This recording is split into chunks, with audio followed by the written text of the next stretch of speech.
Welcome, Rick. If you don't mind, can you just give us a little bit of background on who you are, what you do, and your experience? Sure. Hi, Haseeb. It's a pleasure to join you here. I'm a cognitive neuroscientist, so I do a combination of cognitive psychology, neuroscience, and I'm a tenured professor at Florida Tech, Florida Institute of Technology. We're based in Melbourne, Florida, which is right south of Kennedy Space Center on the Space Coast of Florida. I did a PhD in neuroscience at UC Davis, and before that, I earned a bachelor's degree in psychology at the College of New Jersey.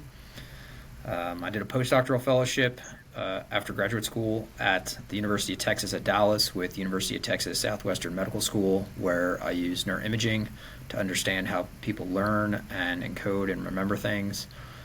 And yeah, followed suit as an academic scientist at University of Texas at Dallas, Cal State San Bernardino, and now at Florida Tech. So, broadly speaking, like I said, cognitive neuroscientist. I do a combination of psychology, uh, cognitive neuroscience, and then we do applications and all sorts of interesting things. We study astronaut cognition and attention, living in underwater capsules, preparing for long duration space flights.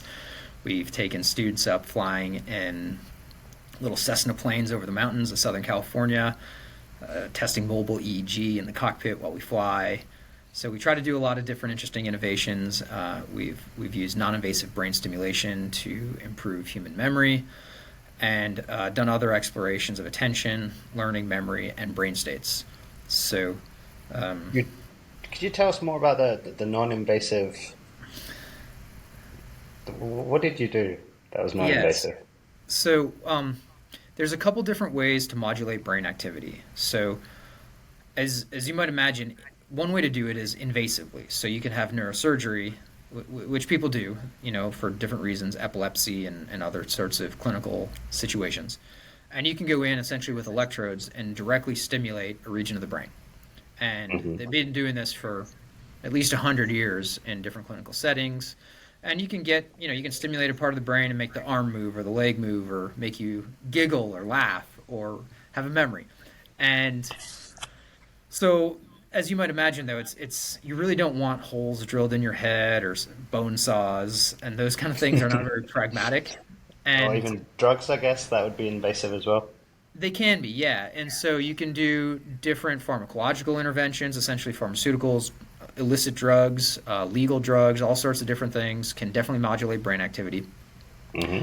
Um, and you can do other things though, like non-invasively. So one way you can modulate the brain that has been around for at least probably about 20 some odd years now, 25 years, is called repetitive or transcranial magnetic stimulation. So you send a little magnetic pulse, and that'll basically induce a reversible lesion, which would basically turn a part of the brain off and allows you to study like what deficits might happen in cognition and deduce what kind of contributions that particular area of the brain might make. So that's one way to do that. But what we did was we used a non-invasive form of stimulation that is the most benign. So we're not sending a magnetic pulse to like turn a part of the brain off or anything like that. And what I always tell people is no pills and no drills.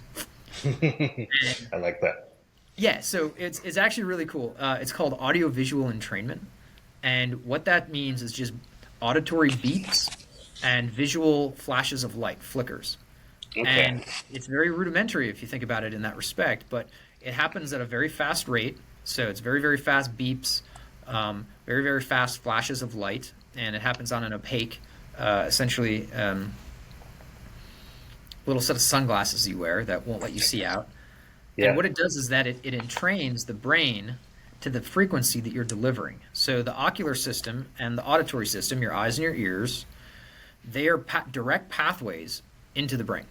So there's Yeah. neurons in your eyes, there's neurons essentially in your ears, and when you deliver uh, stimulation to them, it turns out that the frequency that you stimulate at will start to entrain the brain to also oscillate in that frequency. And so we had a couple findings come out we had published a paper in 2018 and then 2021 reporting the findings from these experiments.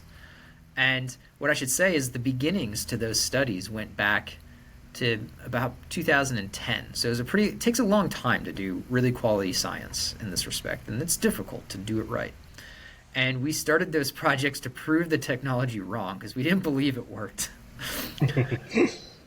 And so we just kind of looked at this as a commercial product, and we were kind of curmudgeonly skeptical, and we're like, I don't know, we're kind of stodgy neuroscientists. We're like, this doesn't jive with most of what we have been taught, and so we were testing it out essentially as a mechanism to test a theory from a traditional neuroscience study that we had just published at that time in the Proceedings of the National Academy of Science. It was the first part of my doctoral dissertation. And we said this will be an interesting way to test this, and it'll also be a way to test to see if the technology works to even successfully entrain the brain. And it took a little while to get it dialed in right because you want to be very careful and cautious in how you set up your scientific experiments. But long and short of it is that it worked. We were surprised, and we were like, wow, this is actually pretty cool. But it didn't just, so it worked in two different ways. The first way it worked was just what you think of as like a control measure, which is you want to know, is the thing doing what it's supposed to be doing? So construct validity. Is the stimulation, the auditory and visual input into the brain, is that actually resulting in changing the brain at all? Because the null hypothesis is that it won't. Mm-hmm. Then a related null hypothesis is that if it changes the brain activity at all, will it actually train the brain into the frequency that's being delivered? Mm-hmm. Which is a big hill to overcome if you think about it. That's a strong null hypothesis. Yeah, absolutely. And it turns out I'm that sorry, was Rick. right. I'm sorry, Rick.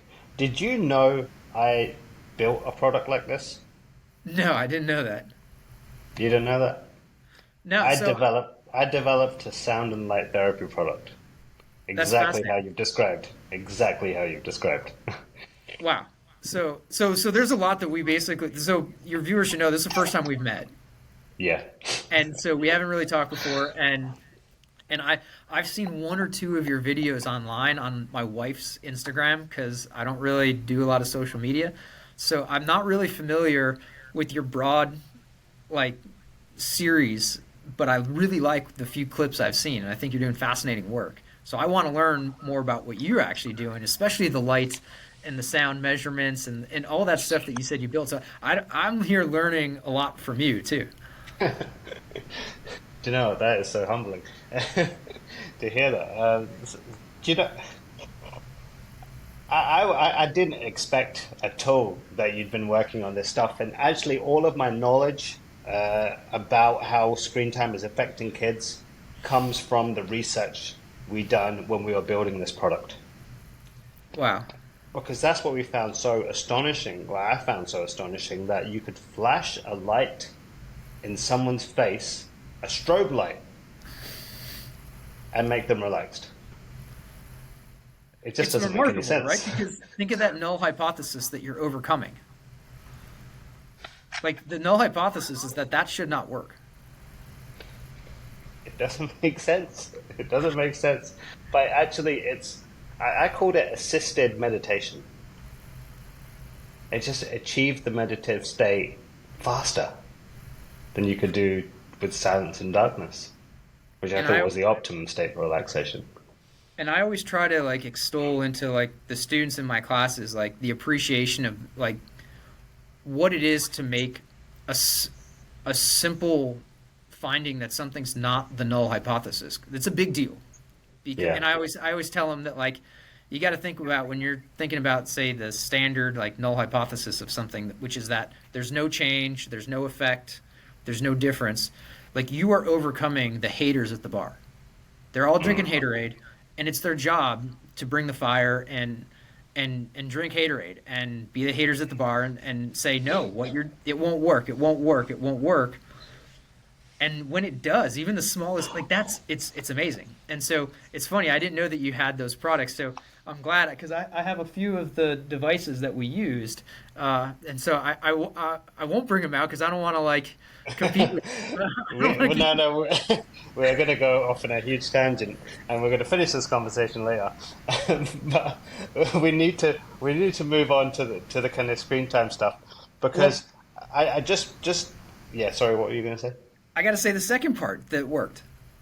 The Yeah, first part is that it changed the brain activity, but the second part that made the big splash with the finding was that it actually, when the people received that non-invasive brain stimulation, the audio and visual lights and beeps, yeah, the people who received that demonstrated higher memory performance on the. So they received that treatment after learning a list of words, and then we did the treatment for about 35 minutes, and then we gave a memory test.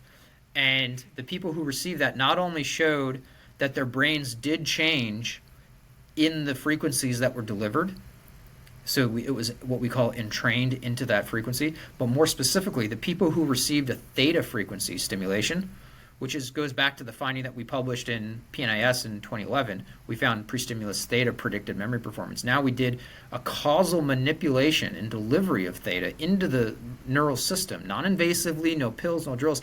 Those people who received that showed a significant increase in memory performance and cognition, which is wild. And that was really cool. So that was kind of a long answer to your question, but it's exciting. but do you know what? It opens up new possibilities, especially in terms of how we relate this to other forms of screen time that people are exposed to. If we can use light and sound for therapeutic purposes, for cognitively enhancing purposes, can we translate that into something that can be used in entertainment for children? That's kind of a question that I want to explore with my community and with this. Essentially, what I'm trying to do with the community is change the culture of kids' TV. Because right now they're using what I noticed and what got me really interested in kids' content was I was doing all of this research at the time we were introducing our kids to screen time. So they're watching shows like Paw Patrol and Blaze and the Monster Machines, and then we were seeing these huge changes in their behavior. And because I was researching, I was actually building the therapeutic programs. That was my job. And when I was looking at these shows, I was like, they're using the exact opposite techniques to us that we would use to create relaxation. They're using it to create engagement, excitement, and then all of the problems that come from that. So that's really how I got interested in the kids' content, from building that a device similar to what you've been using. I think it's one of the most exciting but also important frontiers for the future. And if someone thinks about the scope and reach of screens in the modern economy, in the modern pantheon of education and entertainment for everything from infants to adults, and Yeah, extrapolate that out into the future, then so much of the future for society's development is completely contingent upon that, for good or for bad. And so, yeah, when you mentioned what was being sort of delivered or created, I think you said, by the products that you were seeing in the shows for your kids, you said excitement, engagement, but like any science or any other tool, those might be good things, but there might be some other things that are being created too that might not be so good. yeah. I mean, it's the side effects of those engagement techniques. That's kind of essentially what I talk about on my channel. So that kind of now I sort of understand why when you saw my content, it really resonated with what you're doing, and that sort of answers that question. The other question I had, because you reached out, you were interested in, you're already doing some studies, and you were interested in doing one specifically on kids content, I believe. Um, So you must have read some of the current studies that are out there. What did you feel was missing from them? Yeah, it's a good question. I think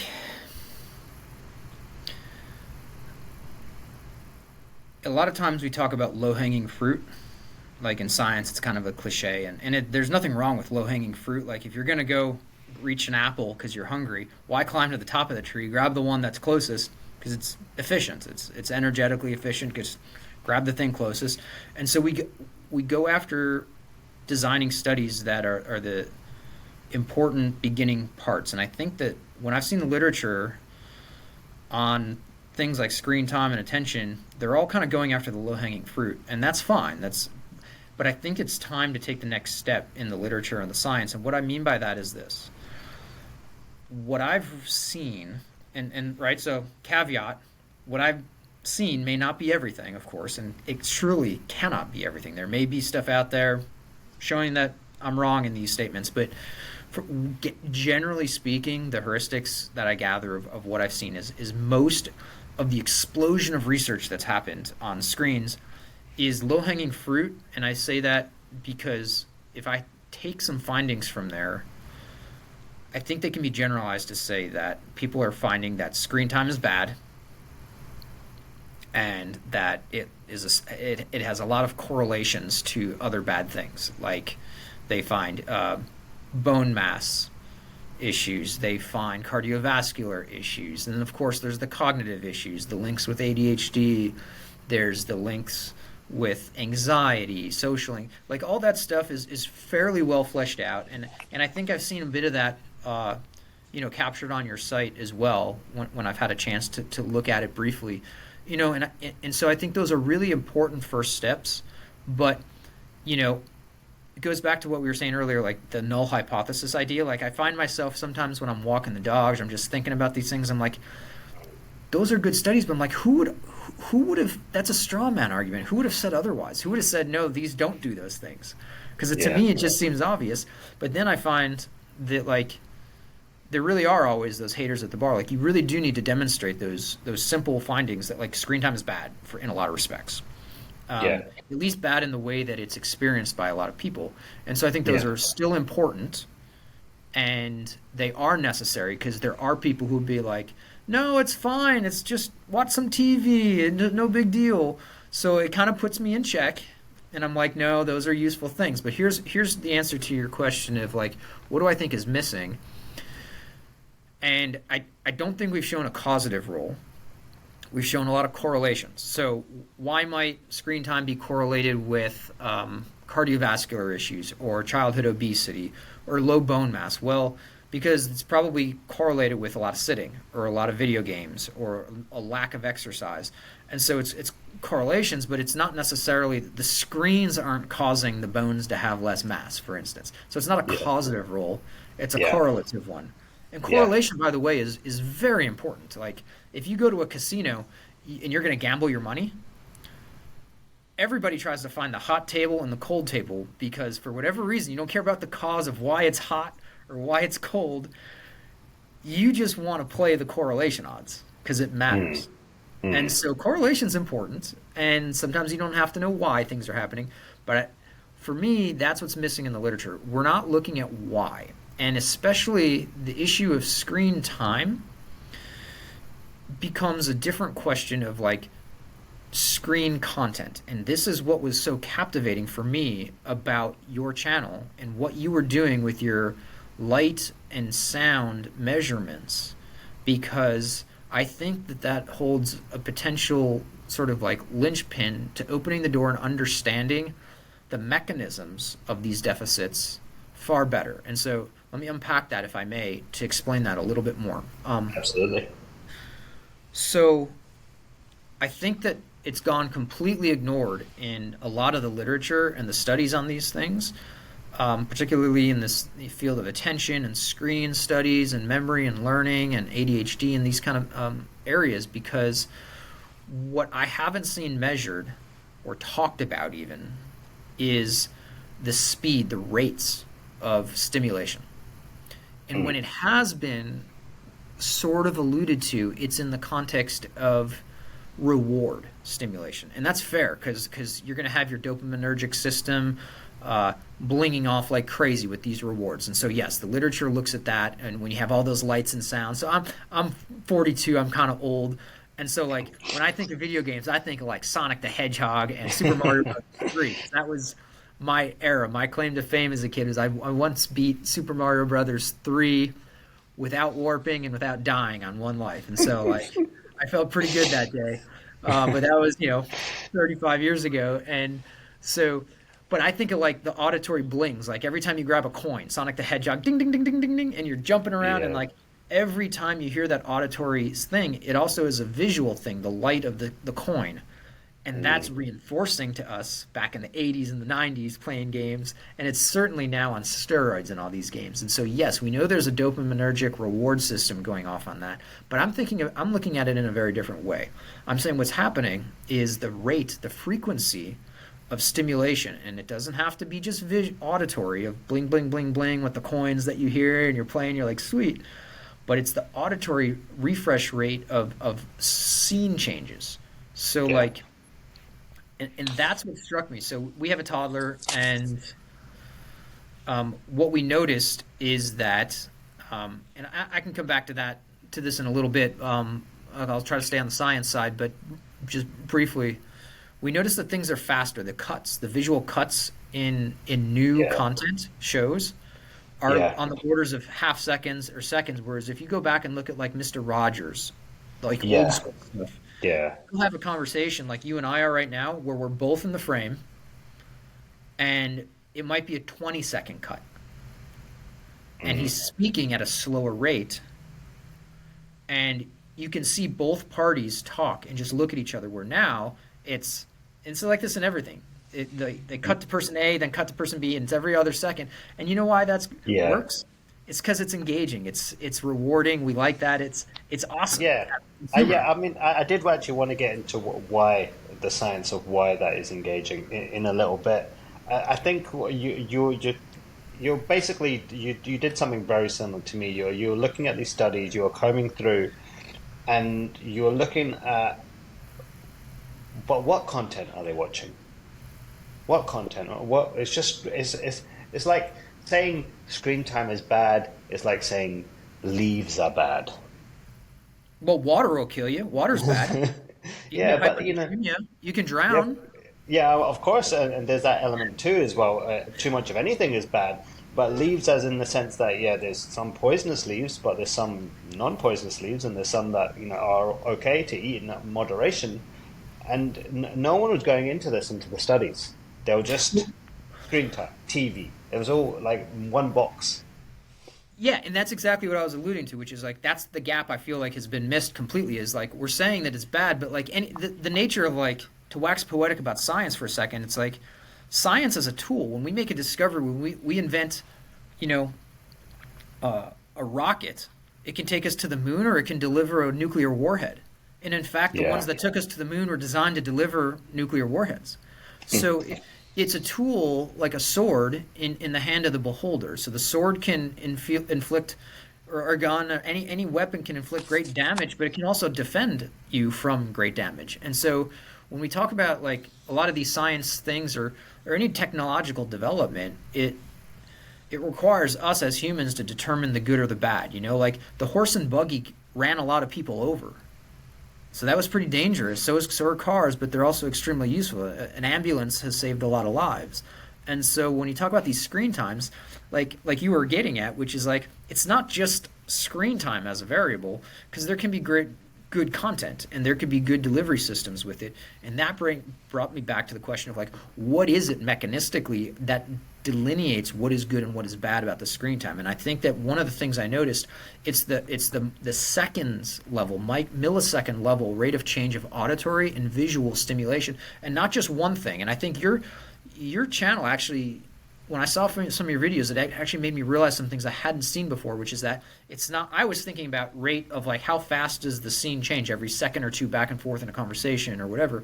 But you were actually pointing out all the there's a thing spinning here and a blinking thing here and another thing here. All of that stuff, I was like, oh my goodness, there's layers to the game. And that is very concerning for me as a cognitive neuroscientist. It's even more concerning as a parent, because that is what I think, if we can build the studies to demonstrate the actual impact of that as a causative role in creating behaviors and traits that we then ascribe as, say, ADHD or anxiety. We've now developed a causative model for how these things develop as they do, which is way different than just saying screen time is bad and it has a correlation. It's like the other study we mentioned a moment earlier, showing a causative role. That's actually an experiment. That's an empirical study of cause and effect, rather than where you're holding variables constant and manipulating others and measuring others. That's an actual scientific experiment. Most studies you see are not actual, say, empirical scientific studies. They're correlations at the best, and a lot of it are survey reports online, which are really dodgy, and we have a lot of issues in bad science happening too. We can talk about later, but that's what I see is that over time, the shows have gotten faster and faster and faster in their cut rates, in their auditory rates. And if you go and you contrast that to the old school stuff, Yeah. it's totally different. And one of the things that struck us, so like my son was an infant basically before he was one, and we started. Sometimes we would see the old school Wiggles. I guess that's a show. So I didn't know about. It's been around for 25 years. This Wiggles show. It's I guess a worldwide phenomena of this popular show. So we don't know because, we're new parents. I reviewed it actually. And I haven't seen it, so I don't know what you said. So I'm speaking completely naively to your findings. And what we saw as parents at this point was we were watching old school, like we bought one season on Amazon from like '08 or '07 or one of the older seasons. And for those who don't know this show, it's essentially nursery rhymes, traditional nursery rhymes sung by like theatrical performers and song and dance and whatnot. And kids like it. It's like Barney the dinosaur kind of shows. And so he liked it, and it was okay. And then somehow we bumped across like YouTube shows from like the 2019 or the 2021 version, and it's you don't make new nursery rhymes. It's the same songs. It's Little Bo Peep, or it's whatever their songs were that we already knew from 20 years old shows that we just watched the same season on loop with a 1-year-old. And it was literally 2 to 3 times as fast. It was like a sound producer went in there and they just like pressed double time or something. Like, it's the same songs, it's the same show, it's the same actors, and it's literally happening twice as fast, which means there was intentionality. Somebody said, let's make it faster. And we were like, what the heck? Now, I'm like a cognitive psychologist, so I'm terrified at this point because I'm like, holy crap, A, it changed, and B, I'm like, somebody chose to change it. Now, I know why, because we all like things faster. It helps us. Like, I like listening to podcasts faster. We learn fast, like, it saves time. We're efficient. I get it. But this isn't like a learning podcast while my son is driving in between work. Like, he's 1. He doesn't need expedited delivery systems. Yeah. And I'm like, holy crap, this was done with intentionality. And it sells better. We like it better. So I get that side, and that makes sense. And so we took that, and you saw the same thing in this. Look at all the old shows, and then look at all the new shows, especially so you can do like what we call a within subjects design or a between subjects design. So in this case, you can look between shows of different time eras, like the 90s or early 2000s and 2020s. But you can also look within shows, like the Wiggles. If it's been around long enough, you can actually see the change within the same programming, which is wild. So I don't know how that jives with your finding, but what did you find? Yeah, I mean, I just looked at the old one, and the old one was, I would describe it as an interactive show. So you would expect your kid to be up and dancing when it's going on, and in a way, that sort of, what I believe is it sort of releases some of that stimulation that they experience. But if your kid is just sitting and staring at it, then that's not good. That's not good for the development. That is going to cause almost like pressure to build up, and it's going to have to release somewhere else if it builds up too much. So I found that the old show was okay. I thought the music was pretty good, and the band itself, they were hugely popular. They went like multi-platinum. I quite liked it. Yeah, so But we liked the old one. We liked the yeah, old one. And it yeah, was just the new one because and that's the thing, like when you get used to something, and like our son has special needs, and we were really jacked up with a lot of illnesses that we had during that time with him and myself and my wife, and so and it was COVID too, so we were confined a lot, and yeah, so we spent a lot of time like we would just loop through a lot of that. Like that was one of the things. So we knew that like one, what do they call it? Season really well. So when you get used to something over and over, and then you see something fundamentally different, like, and it was that we were able to jump a decade. We went yeah, from like the '09 version to like 2021, and we were just like, wait a minute. We're like, this is the same Emma, but why is Emma so fast on the same song? yeah. So it was, And it was what just really surprising. and what do you think? Why do you think that is? Do you think the baseline attention of society has moved, or is it the baseline attention of just the adults that have moved, and they are essentially creating the show by their standards? I mean, maybe a little bit of both, but I think our baseline of attention, broadly speaking, has absolutely shifted in a downward direction. That is, it's gotten much, much shorter attention spans. And this brought me back to the hypotheses that we were kind of alluding to earlier. And it actually connects with the earlier conversation about that first finding we made it was published in 2011 for pre-stimulus theta and how that predicted subsequent memory performance. That is to say, if we were able to publish and show that if I know the state of your brain before you even see something that you're going to be asked to remember, I can predict with statistical accuracy if you not just if you remember it, but which memory process you remember it by. And so that was not brain activity when you're looking at something. It's not brain activity when the stimulus has happened. It's brain activity before the stimulus has even arrived.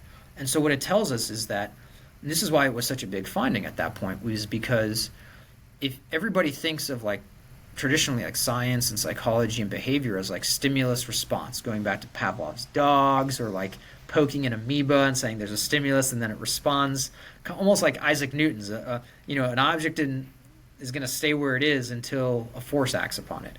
We Yeah, said that's not true in cognition. In the neurobiology, we've found that the physiology of the brain there's a ton happening, what we call baseline activity or endogenous ongoing activity. The brain is active anyway, so you're going to go through waves up and down, of better states, worse states, middle states, and that's what we tapped into, was revealing that it's that stuff that actually will go on to determine how you respond to a particular stimulus. That will determine your cognitive and behavioral response to it. So it's not just that there's two components to behavior, which is a stimulus and a response, but there's three. It's what is the nature of the predisposed ongoing system, and how does that support the interaction of the stimulus leading to a response. So that's looking at a three-dimensional picture with only two lenses until we then put on our 3D glasses and we're like, oh my gosh, there's this whole third component. So if we start from that premise that there's this pre-stimulus activity happening in the brain, and what the theoretical models have kind of followed that with what we call like predictive coding, which is to say that a lot of people think that the brain kind of works as a prediction machine, and you shouldn't think of it as a machine. There's all sorts of bad analogies of the brain as a machine, but for casual conversation, the brain, you can think of it as like we're constantly predicting the future because we have to. We cannot just efficiently respond to stimulus. It's like a baseball player in the major leagues. You can't wait for that 100-mile-an-hour fastball. You can't swing the bat fast enough to hit it. You're basically predicting where it'll be. Is it going to be a fastball or a curveball? And you swing before the ball is there. So you have to be predicting the future all the time. We're always doing that. That's how we dance. We're anticipating the beat. And we feel more comfortable dancing to things we know because we can anticipate the songs. Yeah. And so that is a core facet of human behavior, of neurobiology. And what's happening, I think, with attention spans being shortened is that when we engage in this new frontier that's emerged in, say, the last 20 some odd years with the major advent of television and screen times and all that stuff, we're engaging in a delivery system that has, as we were talking about earlier, it started off with sort of like simple stimuli. It was like slow.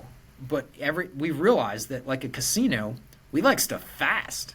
You and I, we don't like boring stuff. We like, like if you like a big action movie, who likes Indiana Jones in like slow mo? You don't want to watch Armageddon in slow motion. You want to watch the rockets launch and the explosions, and like it makes money because we like it. It's engaging and it elicits all those neurotransmitters, reward systems. And so because of that, all these products have been delivered through screens to have shorter and shorter cuts, audio and visual stimulations, such that they become so much so that the brain, as a prediction kind of machine, we learn, just like Pavlov's dogs. Do you remember the old, there's a clip from The Office where Dwight Schrute is trained by Jim in classical conditioning to get an Altoid? Yeah. Okay. I remember. Yeah. That's basically what's happening, is we're being trained to expect an Altoid instead of every 5 seconds or 10 seconds, it's every half a second. And so our brain is, in kids, toddlers, not even toddlers, infants are watching shows now. And they're being trained that every half second there's a thing that's going to happen. So their brain is constantly predicting activity, stimulation.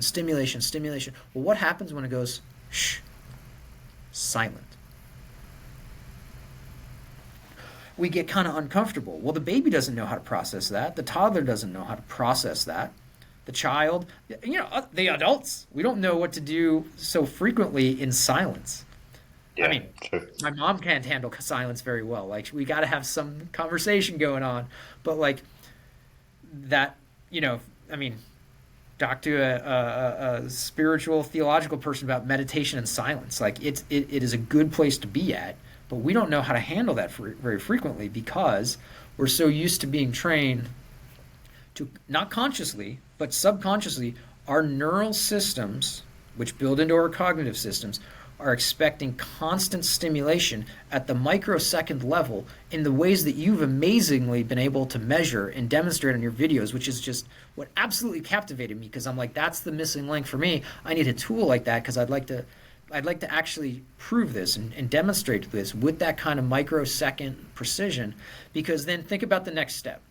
If what I'm saying, if it makes sense and if it's right, and I think both of those are valid and reasonably true things, then when that silence happens, when that lack of stimulation happens, a kid or an adult who doesn't know how to process that very well, feels uncomfortable, they don't know what to do, they're going to start acting in ways that a teacher or a parent is going to look at those behaviors and say, checkbox, that looks like ADHD.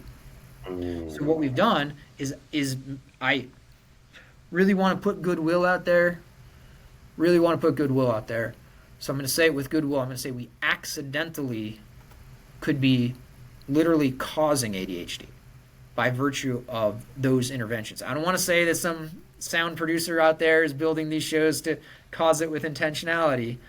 I'm going to offer goodwill and say I have, let's just say it's one big accident, but it's a convenient one because it sure makes a lot of money. And I don't think they know they're doing it. I think they're just seeing that it's effective and thinking, right, how can we do more of it? Yeah, think of it as it's a casino for kids. Yeah, absolutely.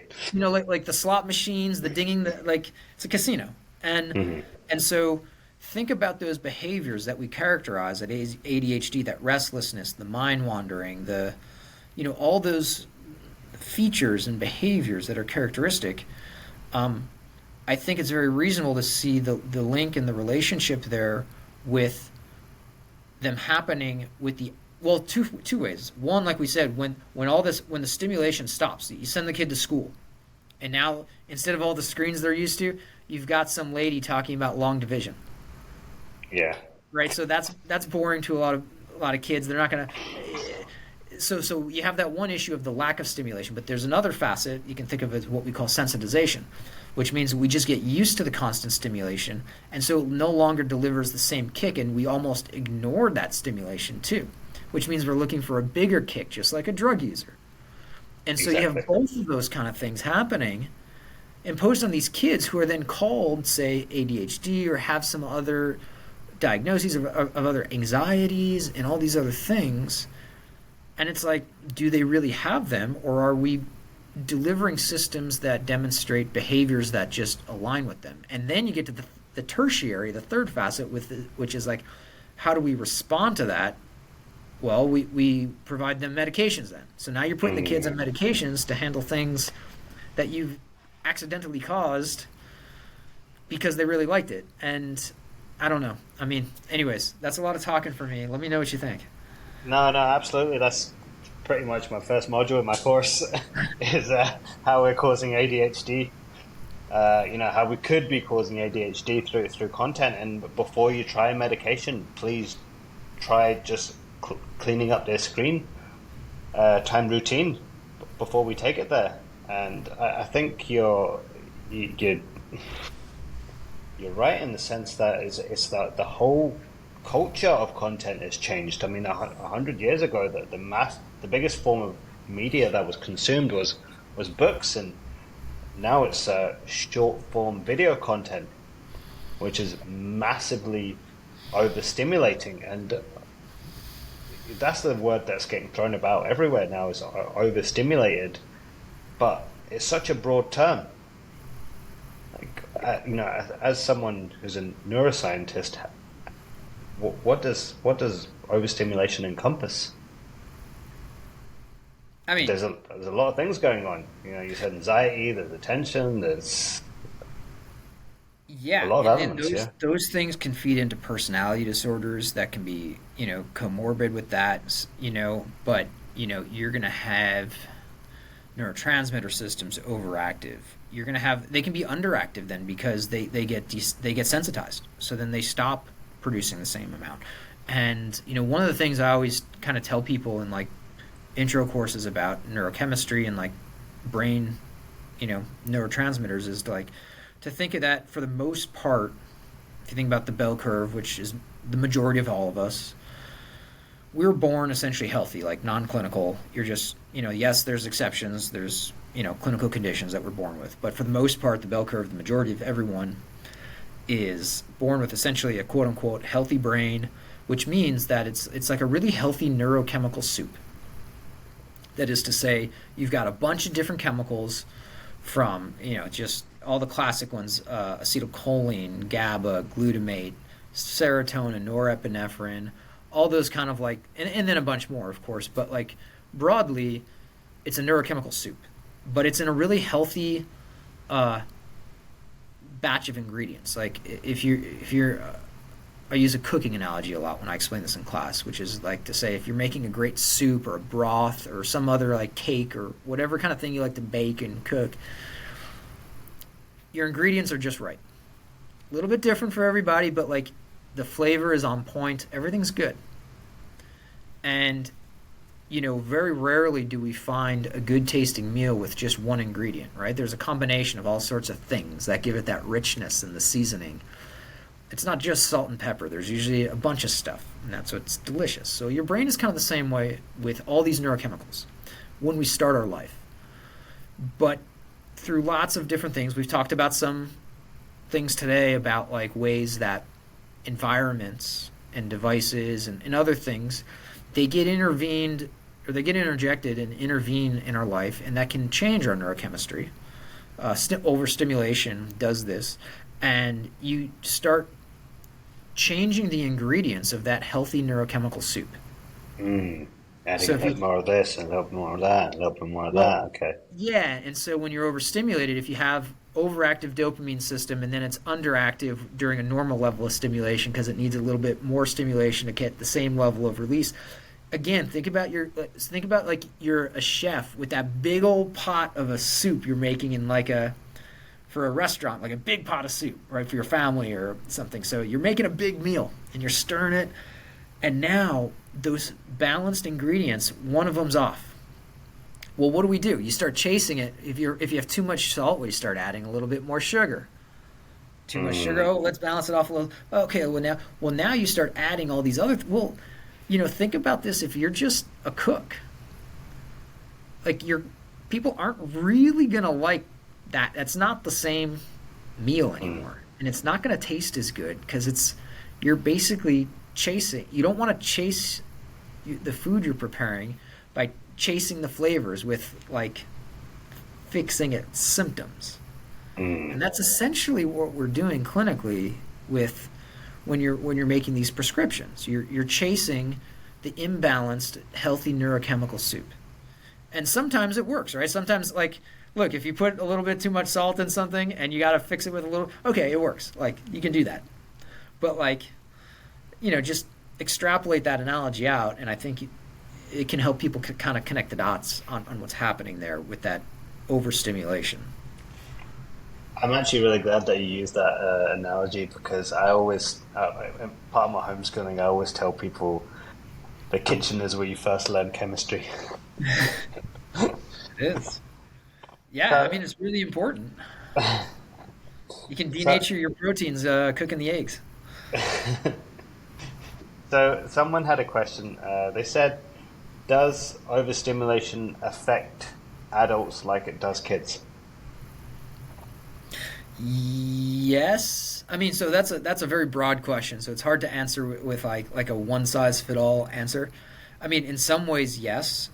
Um, in the same way that like sunlight affects adults in the same way that it affects kids. It makes us happy. It'll also give you a sunburn. Yes. So like we're ultimately the same species, the same creatures.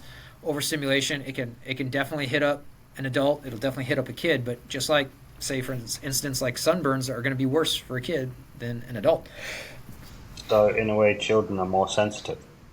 Well, you're in development. I mean, that's the whole premise. Is like so especially during these like critical phases of development, the neurons are being born still and they're migrating, but they're also being pruned. So they're born a lot in prenatal development. So when the baby is in the womb, it's growing all of its neurons. In fact, it's growing more neurons than it will probably ever have for the rest of its life.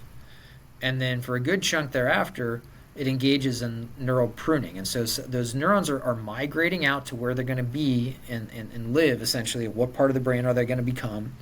But they're also, after the baby's born, then they start to get pruned in a sense of like use it or lose it, essentially. Like just like anything, like you're going to keep the stuff that's useful and you're going to clear out the stuff that's not, and that's healthy and normal. But like those connections are being formed, and it's very very critical. Just like, and I tell students this too. It's like, when you send your kids to like junior high or high school or college, like who their friends are, who those connections are that they make can be very formative. If they make the wrong connections with the wrong crowd, they get into drugs or bad habits or bad ways of thinking or choices, that can change the rest of their life. And that may, it changes their views and their outlooks that may govern all of their decisions in the rest of their life. And on the good side as well. So, like, when you have this kind of overstimulation at the youth level, it's having a bigger impact on the formation of those not just the connections of the brain, but also like which ones are being kept, which ones are being strengthened, reinforced. It's kind of serious. I mean, it sounds like if you're in the homeschooling community, I mean, I think a lot of people in that community probably feel very strongly about just how important the formative ages of their children's lives are, where they want to make sure that they exert a lot of influence as parents in the ways that they want them to be influenced by, precisely for those reasons. Yeah, absolutely. Um, so we kind of concluded from what you said earlier that there are other chemicals being released because a lot of people they just associate dopamine with screen time.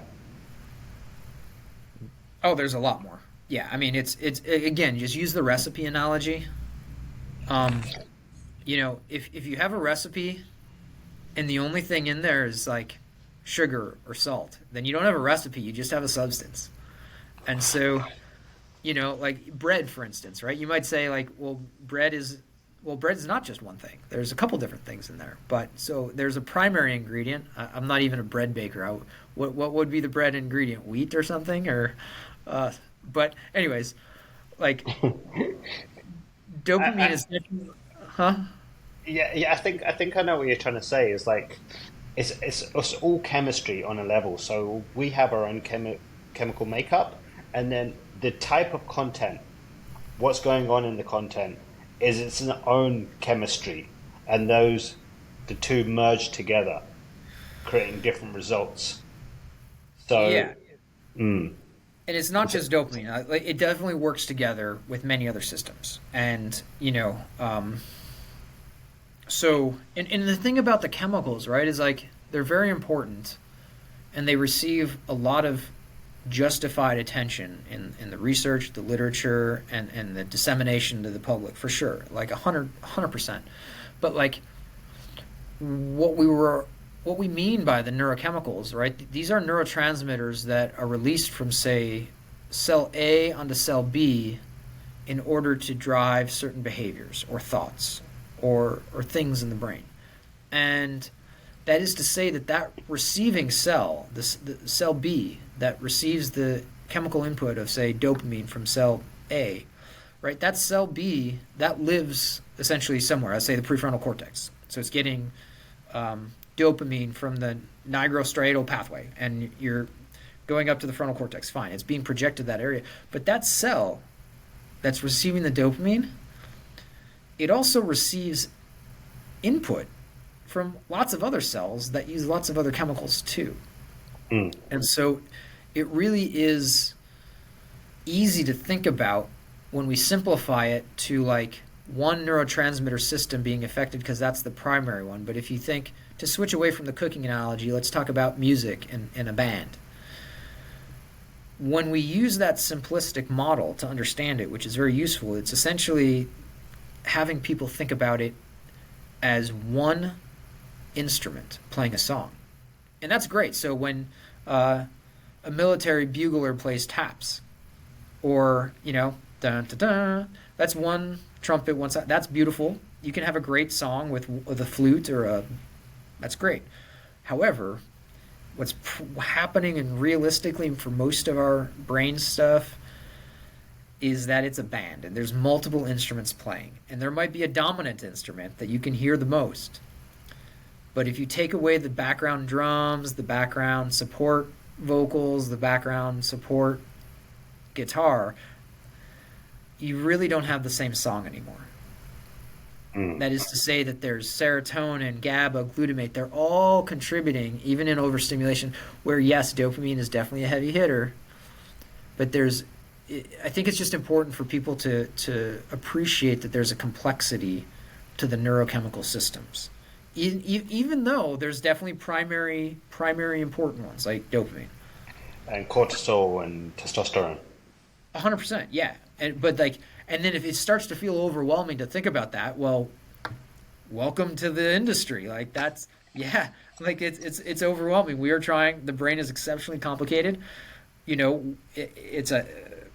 That is why this stuff matters a lot. That's why all these stimulation, the auditory and the visual, they're going to have different stuff released in different ways in different places, and that's the difficulty. And and that's why I was so fascinated by what you're doing, man. Yeah.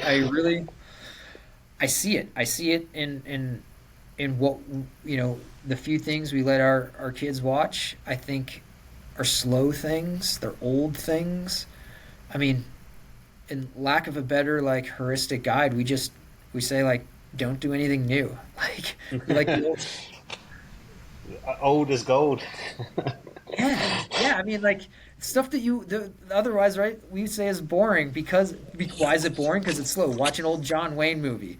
Like watch Cool Hand Luke, watch, old Clint Eastwood westerns. Well, they're slow. People don't want to watch them anymore. But that's the thing. That's the Mm, issue. that's the issue. So, you're talking about all these different chemicals. Like, if we were to practically do a study, how could we, and we were to do it on children, how could we, show them a piece of content and then measure their response, on all of these different fronts, on all of these different chemicals that they're releasing? Is it possible? The chemical stuff is tough. The chemical stuff is tough. Because in a lot of ways, as you might imagine, like you have to have access to the resource. You have to like get access to the chemicals inside the brain. And so, that's very difficult to do while keeping the skull closed. Um, Now there's times so I have collaborations of studies that we are doing neurosurgical studies um, with people like Dan Drain and Corey Inman and other people at Utah and Emory and places where we have like people who might be suffering epilepsy and are undergoing surgery anyways. And so you can use situations like that to like tap into some of that, but as you might imagine, it's exceptionally difficult. So it's really tough to design a study in that respect. Now, there's some exceptions to that, I would say. So you mentioned cortisol earlier. One way, so cortisol is really easy to measure in the sense, at least peripherally, you can just literally have people spit into a little like test tube, and it'll tell you their cortisol. You can take a cheek swab or something like that. So stuff like that you can get some easy access to, and so we did that in my graduate school lab at UC Davis. Andy Yanolinas pioneered some studies looking at stress and memory, and I was a grad student at this time, so I was like involved in the design of these studies. I remember building them up and working through the ideas. But we were a memory lab, but we were interested in how stress affects memory in the encoding of memories, the learning. And so we had to think about ways to do stressors on people and measure cortisol. And in the past, people can think about like inducing stress by like, you can put people's hand in like an ice bucket is kind of stressful, and I don't know. But they came up with this idea where they had people jump out of airplanes. Mm. That's pretty stressful. And so, for ethical reasons, you can't like push them out. I think I But read we, this study. I think I read this study recently, actually. yeah. So Were you guys trying to measure if someone released more cortisol or more testosterone? I don't know if they measure testosterone, but they definitely were measuring cortisol, and that's where I learned that you can measure cortisol from like spit swabs or whatnot. And so we took advantage of the fact that people pay money to jump out of planes anyways voluntarily, and so we had a little skydiving airport next to the campus, and we just went there and we said, hey, we'll pay for your $200 jump if you want to participate in this study, and just before you get in the plane and then before you jump, spit, and we'll test some memory and this and that, and that's what we did. And they found some gender differences in memory for like emotional information, and certainly some cortisol contributions there. And it's become this whole like parallel wing of his research, and so he's done a really impressive job with it. And yeah, so that's one way you could measure chemicals in that respect. You can Do you certainly know, do blood draws. I think there was a similar. It must have been another plane jumping study, but what they were measuring were if fight or flight increased testosterone, and they were doing it with people jumping out of the plane, and what they discovered was people who embraced the challenge, who leaned towards the fight, increased in testosterone.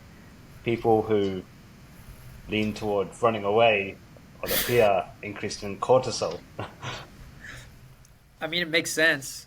I went skydiving my first or second time and with one of my best friends when we were about 20, and he literally took a running leap out of the plane, and I was like holding onto the bar, and they're like hitting my hands off, and I'm like, you know, uh,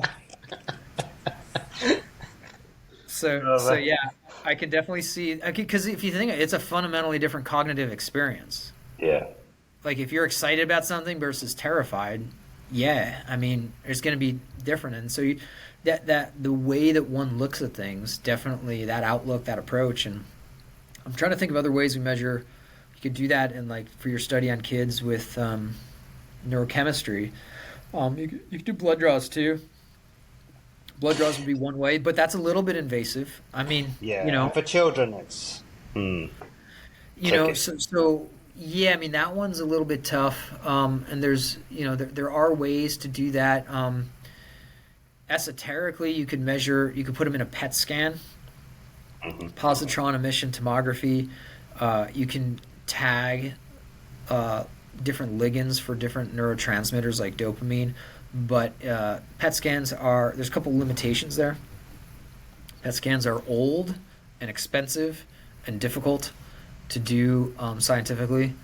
They're useful because you can tag neurochemicals and see activity, but it's kind of like putting a kid in an MRI and expecting like a natural response. Um, Yeah. it's tough, but it's not impossible. Uh, when we did our NASA missions, they measured all sorts of stuff from us, and they they did blood draws, they did cortical cheek swabs as well, um, and then it's possible. Do you know about FNIRS? No. Oh man, this is up your alley as an optical guy. If you're into, Is it? you should man, you should check out functional near infrared spectroscopy. It's Okay. called FNIRS. And so what it Definitely. is, it's an emerging technology that is being used in neuroscience and certainly other domains as well, where you can basically detect blood flow and neural activation by virtue of optical sensors. And they'll put them on the scalp. We did that so I was a crew member in a mission for NASA. I lived in a space capsule for a 45-day mission of isolation and confinement at Johnson Space Center. It's called HERA, so Human Exploration Research Analog. And they had probably 30 experiments on us. So we were doing everything. And one of the things that we did, and I learned about in the mission, was this FNIRS. And it was developed by Vlad Itkovich at MIT with Gary Strangman. They literally built their own optical device, and they were testing it on us in there. And you can measure brain activity during all sorts of decision making. In that case, we were controlling the Canada arm and grabbing like the Dragon resupply vessel. But you could just as easily measure that activity while watching shows or other types of like screen related stimuli. And actually, I just saw him announce a few days ago. I think that they had that device now traveling on one of the commercial space rockets they're using in space now. So it's pretty cool to see that product developed, but and to where they've gotten it to actually space measurements. But functional near infrared spectroscopy is a way to measure at least cortical activity. That's safe. It's non-invasive, so that's something that would be reasonable for developmental populations like kids. Um, the limitations with that is that you can't. It's very difficult to measure like deep down in the brain, so you can measure like that top layer of cortical activity. Um, That'd be things like that would be things like. Could you give us some examples of like what cortical things would? activity. So you can Yeah. measure. It's really common to study like the frontal cortex, so prefrontal cortex. Um, Probably pretty good measurements of the occipital cortex and parietal cortex. I'm not sure it would be great for like lateral, like temporal areas, but so we used it. I wonder. I don't have any pictures. I used to have pictures around of me with a. I'd have it. It was almost like a headband we would wear. So you'd Yeah. measure these kind of areas. So those areas are going to be heavily involved in like decision making, attention, executive control Yeah. processes, things that we find to be deficient in clinical cases of things like ADHD and um, things like that.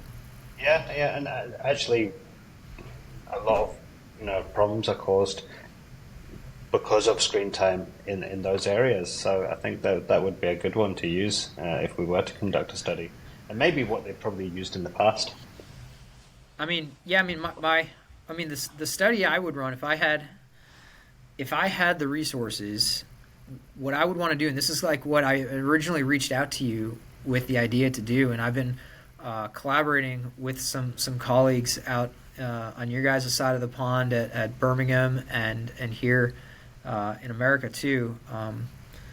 Is what we were talking about before, which is that like what I'd like to do is have like some of your sensors and measurements where you have these beautiful, precise abilities to measure the millisecond level stimulation of the auditory information and all the different visual information.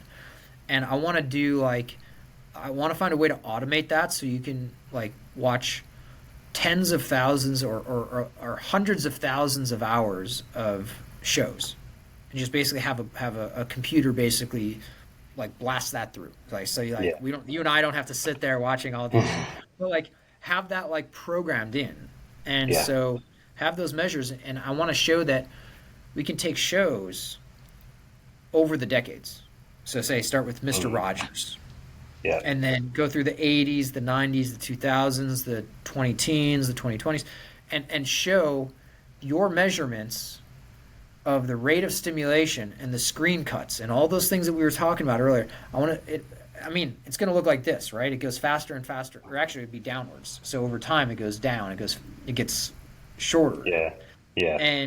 But I want to show that, but then over time you'd have an X. Going upwards would be the diagnoses of ADHD. Yeah. You'd show that relationship.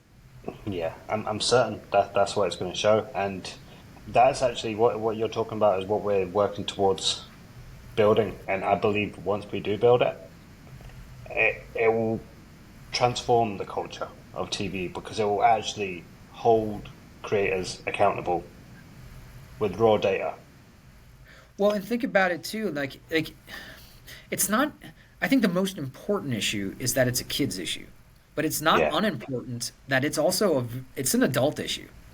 Absolutely. It's absolutely an adult issue.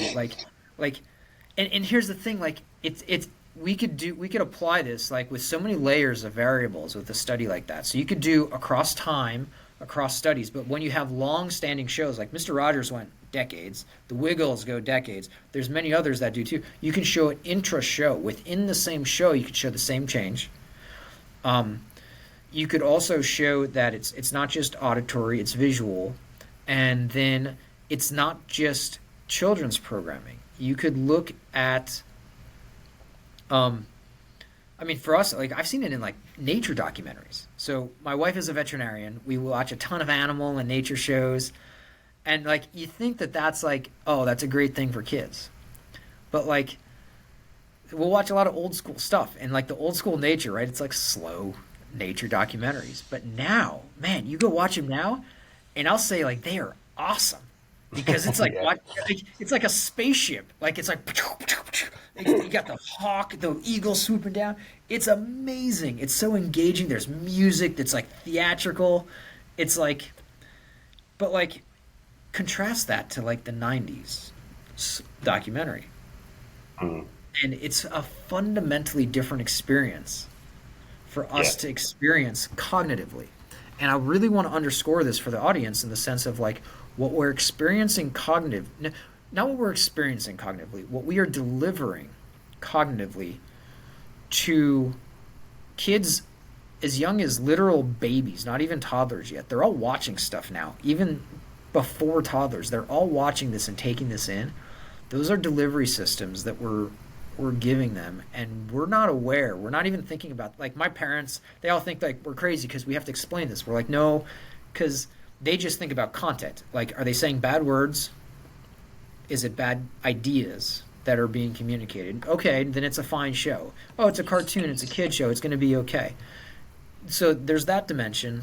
Then there's the dimension, that we're talking about, which is fundamentally different, and people just aren't aware of that. And it's not. And I think there's like a public service announcement, kind of like version of that, like that raising awareness that this stuff is cognitive delivery systems, and it can really have an impact. It really, really can, from nature documentaries to literally just show that over time. And so. Yeah. And then you can do what you're doing, which is like you can compare and contrast shows, and you can start to create a ranking system, so to speak, or a score Yeah. of like preferable versus non-recommendable shows, and you can have the data to show why. Yeah, yeah, that's exactly what we're building right now, and but I think we need some sort of mechanism to get churn out much more of it to get more accurate Well, and here, results. think about this. What if you surveyed parents, or essentially, or kids, of which shows they do? And you have different groups of parents, different families, different, they're going to like, I got friends who they love Miss Rachel. That's what their kids are like totally into. I got other friends that, everybody kind of has their own thing they gravitated towards for, whatever reason. And then you could show the differential relationship between what they watched and, say, diagnosis rates over years, for instance, Yeah, based upon the parameters that you can identify post hoc, because we have all those episodes. If we just have a way to just literally blast through all the episodes and just program it in, and you get all your measurements, it can be a pretty profound finding if it were to play out in the way that we are hypothesizing. actually, we're just about to launch the screen time temp check. Really? So we're going to ask parents. We'll give you reviews of what you're watching, but basically what we're going to ask them is, tell us what you're watching on YouTube, on Disney, on Netflix, on Amazon, and then we'll give you a temperature check of how that scores. So do you actually do like the scene cuts as well? Do you measure the duration of scene cuts? Yeah, so that's the other thing that we're building on is we're building this master list of we're analyzing each show. So we've got the list, we've got the request list. We're just getting through it slowly, and then as we get through more and more of it, we're going to launch this survey, the temp check. People can let us know what they're watching, the results they're experiencing, and it's going to give us this really important data, I think. Can I make a suggestion as a parent? Sure. If you're collecting that data from them, like it's not just shows, they have to tell you the season. That's a good point, yeah. Because the seasons change. So, for instance, like my kid loves, he likes the Car Patrol show. It's like but like we'll only watch the first season or two because it's slower. The later seasons are bonkers. It's literally, I tell people, it's cognitive cocaine. It's cognitive crack for kids, and of course they like it.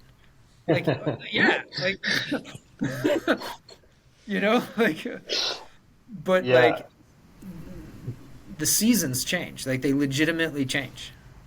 So if they just say, "Oh, well, we're watching the Wiggles," for instance, like, well, what? There's 25 years of them. Which ones are you watching? Yeah, it's a good point. It's a good point. We'll include that in definitely.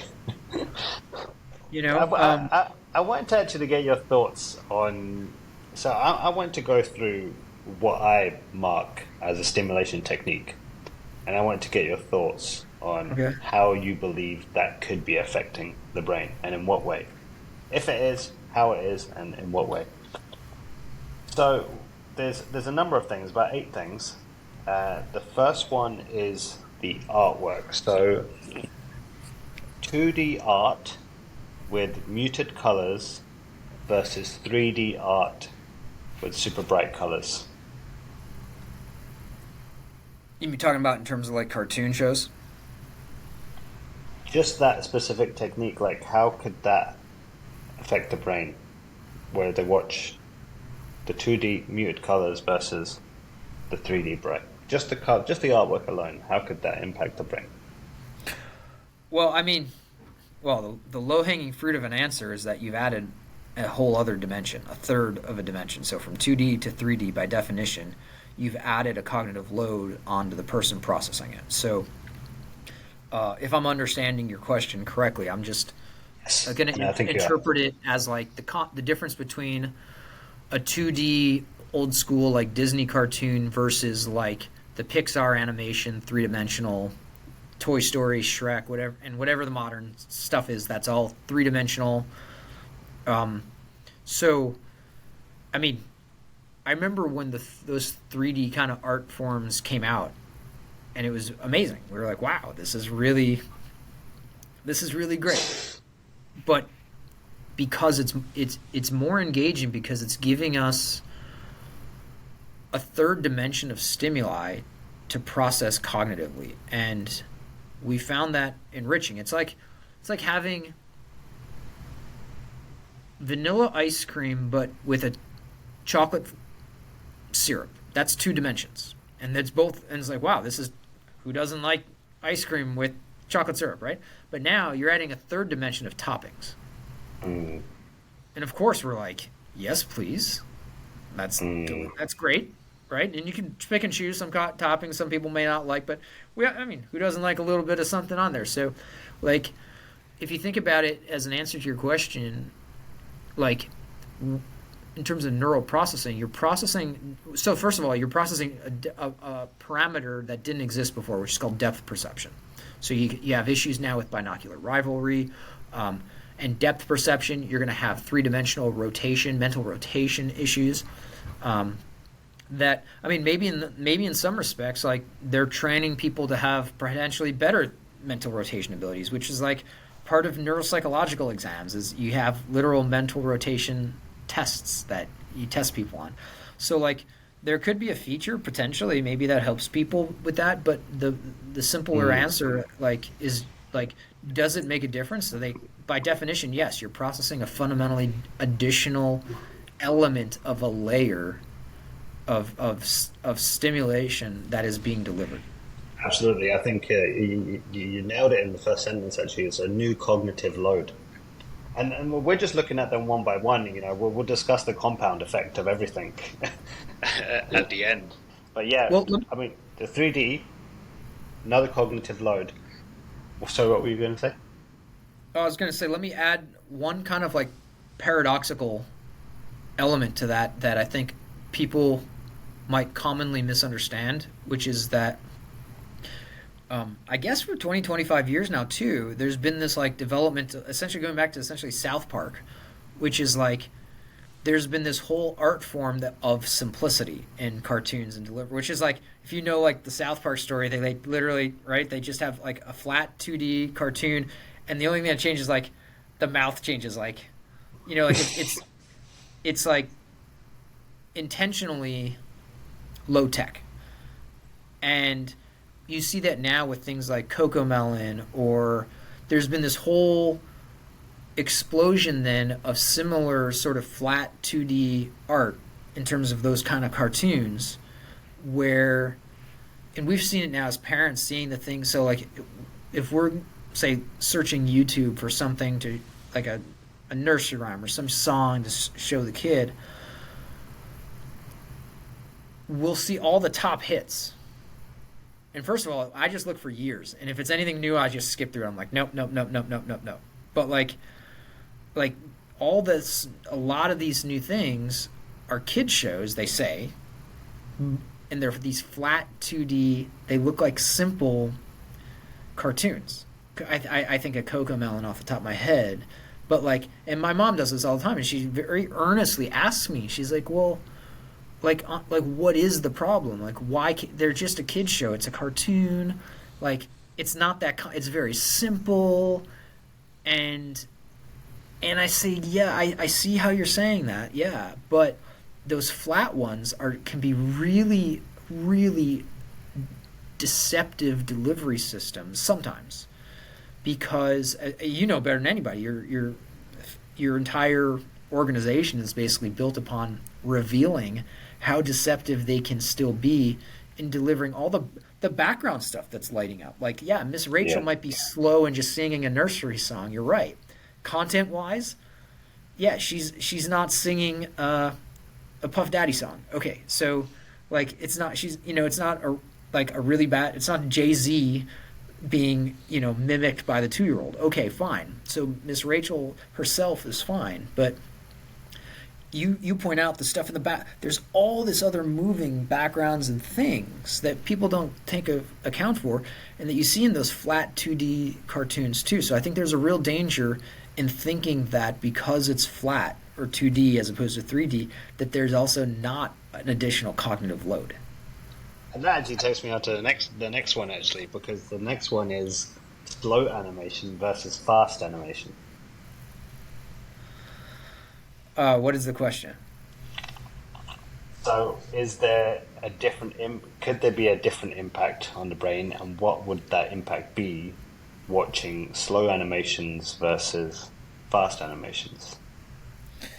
I mean, again, like the broad answer to the broad question is like it will. Yes, it will be processed differently.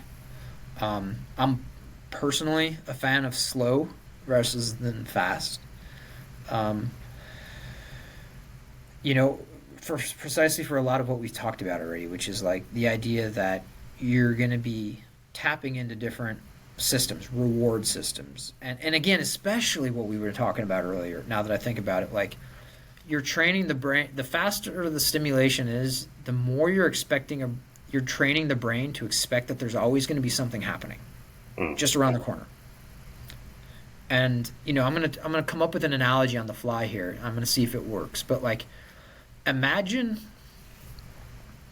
walking down the street and like a city street where every couple, every house or two, there's an alley or a turn of a cross street, and every time you come to that alley of a new house in between a new building or the new cross street, like you never know what's going to come out the side. Imagine it's dark. Maybe it's a bad part of town. But like imagine having to live in a way that like your brain is constantly having to expect somebody to jump out of that alley. Maybe they're bringing candy. Maybe it's a good surprise. But like maybe it's a bad one. But you're constantly in that state of vigilance or just expectation that something's always going to happen. Do you ever get to have just a stroll down the street then? Do you ever get to Exactly. be together with your thoughts? And I'm going to kind of put my professor hat on for a second and say, like, what we see with students so oftentimes is there's real challenge sometimes with, like, reading comprehension, with, like, the modern generation, and the data shows this. There's reading comprehension scores nationally and probably internationally. And you're in England, from what I gather. Um, Scotland. Scotland. Sorry. No offense intended. But Oh, oh, offense taken. uh, but I think the data is probably pretty clear that reading comprehension has gone down a lot in a lot of Oh yeah. measurements. And so, what we see is students a lot of times have difficulty with their thoughts without something constantly being assigned as an assignment to do, but like to actually sit down and think through a problem slowly, to be alone with your thoughts walking down a street in a field or what have you. It can be kind of disconcerting, but like, what do you do? Will you turn on the radio? No, turn the radio off when you drive. Have you ever tried that? I mean, we do it all the time. I've actually started going for walks without any music or anything, just So we pure. when we lived in Dallas about 10 or 15 years ago, my wife and I, and her car got broken into in our house. Like it was in the driveway, it got jacked up, and they ripped her radio out, or they tried to steal it. And anyways, so it was broken, and it was broken. We didn't have really any money, so it was broken for about 2 or 3 years. She had no radio, and we were dating at the time, and we would drive around to all the Big 12 football games because my brother was a quarterback in the Big 12, and so we'd go to all the games and watch them. So we did a ton of driving all over, but it was inside. Like there was no radio, and you know what we did? We ended up getting married because we spent so much time. We're just talking. We got to know each other. Or when she would drive by herself, you just think. You're with your thoughts. You're not having some mindless commercial. And this is very much in line with our whole conversation about this auditory visual stimulation issues and the speed, but also the content, such that like it was so weird. Like when we would then go to like a department store, it was the only time we would ever hear like these like mindless garbage commercials on a radio. And it was striking because we were just so not used to that. We were like kind of Luddites. And we're like, is this what's on the radio? All these commercials and this and that, or the songs were just sugary, kind of like really sometimes provocatively bad stuff that and again, as a memory scientist, we study the non-conscious mind and the lyrics, the things that people are being delivered, kids are hearing, like sometimes very, very provocatively, gets into the non-conscious mind, and you start repeating it. You start singing the lyrics. They're kind of fun. You're like, you may not realize what you're actually saying. And Mm.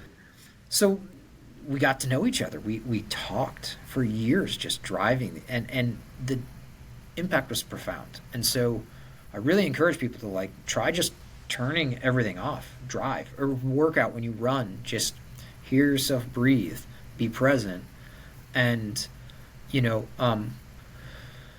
so Yeah, I'm with you. There's totally this drive for convenience in terms of entertainment. We're just looking for entertainment constantly, just because it's so convenient, so easy to access. And yeah, we've lost mindfulness. Mindfulness is something that you need to go read a book on. Whereas nowadays, but back in the day, you know, we were just, as a kid, I remember spending hours just staring at traffic through my window, and that was mindfulness. yeah, and you had to like, and you had your thoughts, whatever you're thinking, right? And sometimes you had to like fix your thoughts because you're thinking through this. Well, if this is this, then what about? And you're like, oh no, this couldn't be true because this other, right? So like, you have this like kind of like subtle Internal cognitive, monologue, yeah, subtle cognitive like thought development that you don't yeah, even realize is happening. yeah, absolutely. And and you know, so I see that a lot of times as a professor in that students have difficulty maintaining like long-term reading, like reading comprehension. They can't oftentimes remember what literally I'm like I'll ask questions in class and it's silent. And I'm like, "Well, who read the assigned reading?"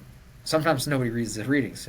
But Yeah, even if they read the readings, right? Like if people are like, "Yeah, it's very common for people to be like, well, yeah, I read it." And I'm like, well, what we're talking about, like the answers are from that. It's from like last night's reading or whatever. And it's difficult to retrieve that information a lot of times yeah, because we're not trained in that. And so, okay, so here's how we went a little bit on a tangent, but you're walking down the street and you're talking about the alleys and imagine like living in a state that you're constantly expecting to having to predict what's going to pop out at every alley yeah, all the time, every 10 feet, right? You can't have that stroll. And that's how we talked about the tangent of like being alone with your yeah. thoughts. But like, so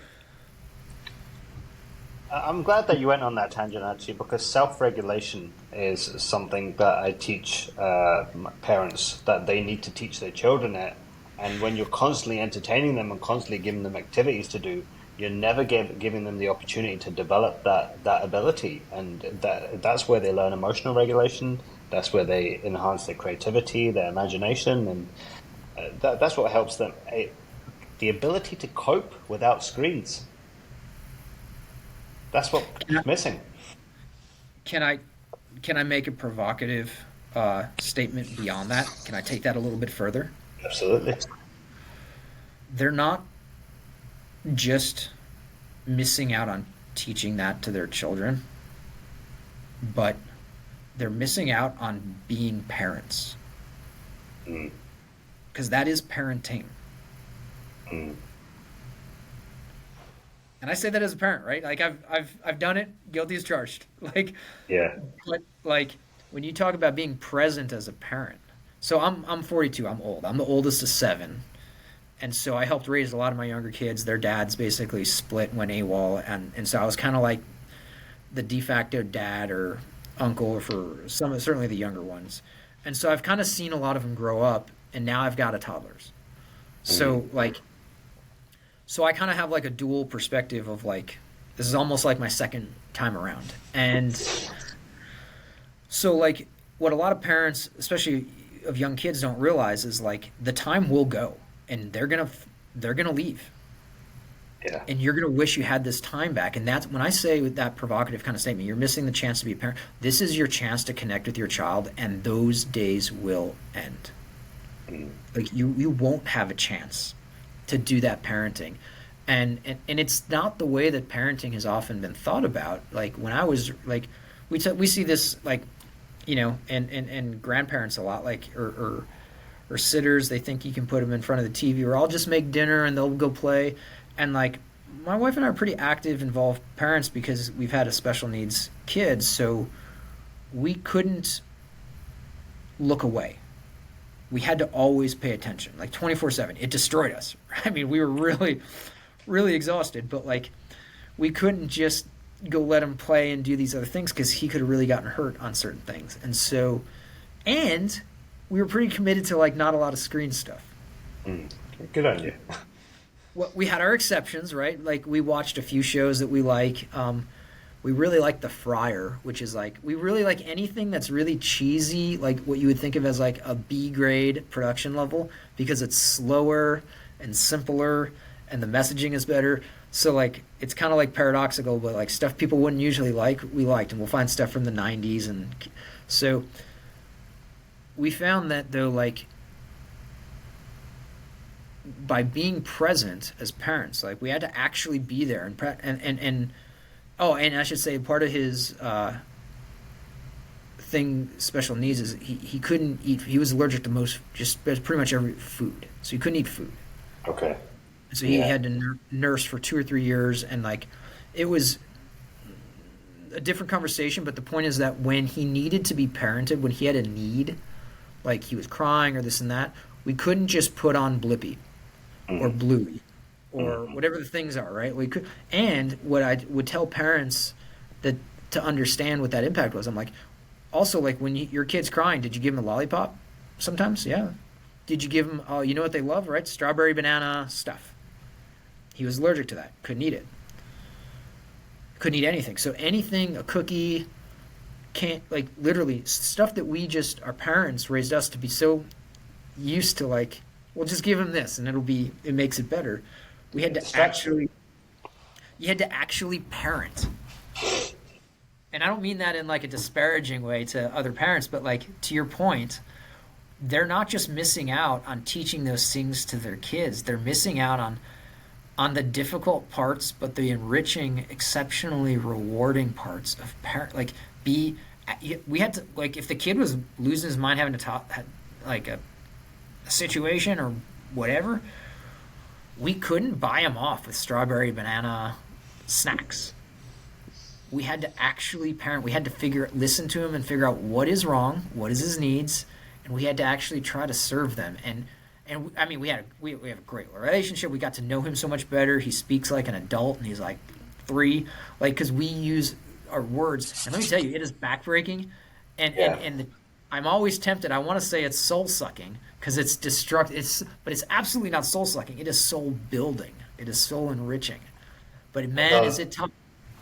The long-term rewards of that are unbelievable, and that's the mistake parents are making by falling on these treats, falling on screen time, is they're getting short-term relief but long-term pain. And guilty is charged. Like 2 hands. I'll raise both hands. Me too. Me too. Me too. Like, I get yelled at by because my wife even yells at me about it. She's like, you can't just. And there's times because I'm on. I was working on tenure, and I'm working and parenting and like there's times my bandwidth is so low, and I'm exhausted, and she's at work she was a veterinarian, so like I'm watching him and I'm writing, and I'm like, I can't be present sometimes. Yeah. To my own everlasting shame, but I'm like, honey, yeah, he watched a lot of Dino Dan today. I'm sorry, like, but yeah, like it happens, yeah. Like I have to buy him off with something. Or she's like, Matt, I gave him like this is me negotiating with terrorists because I need to get him in the car seat. So like yeah. Like so like I don't mean to come off as like some sort of like we all do it. We all do it, and that's why that's why I guess what I'm doing is unique, because there's a lot of people out there that are doing like screen free strategies. And I'm here telling people, no, use the screens, but use them in a safe and balanced way. And we're human, so we're all gonna, give them a little bit extra now and again. And again, like I tell people, and by people, sometimes it's just like the babysitters and my parents or they just want to know, like, hey, what should we have them watch, or what should we have our other kids watch? And so without having your tools necessarily at hand and your precision, and you've done such a great job being able to dial in and characterize and making your scorecards and whatnot, I tell them, look, like, find a really old boring thing, because the kid's not going to think it's boring. Like, my wife just found this old, like, hamster show on Amazon Prime. It's like Hammy the Hamster from, like, the 90s. And it's stuff that, like, if you got you and your buddies together and watched, you'd be like, oh my God, is this boring, right? Like, but, like, the kid, like, they love it. The kids, guess what? Their kids' brains will go as fast as you pull them to go.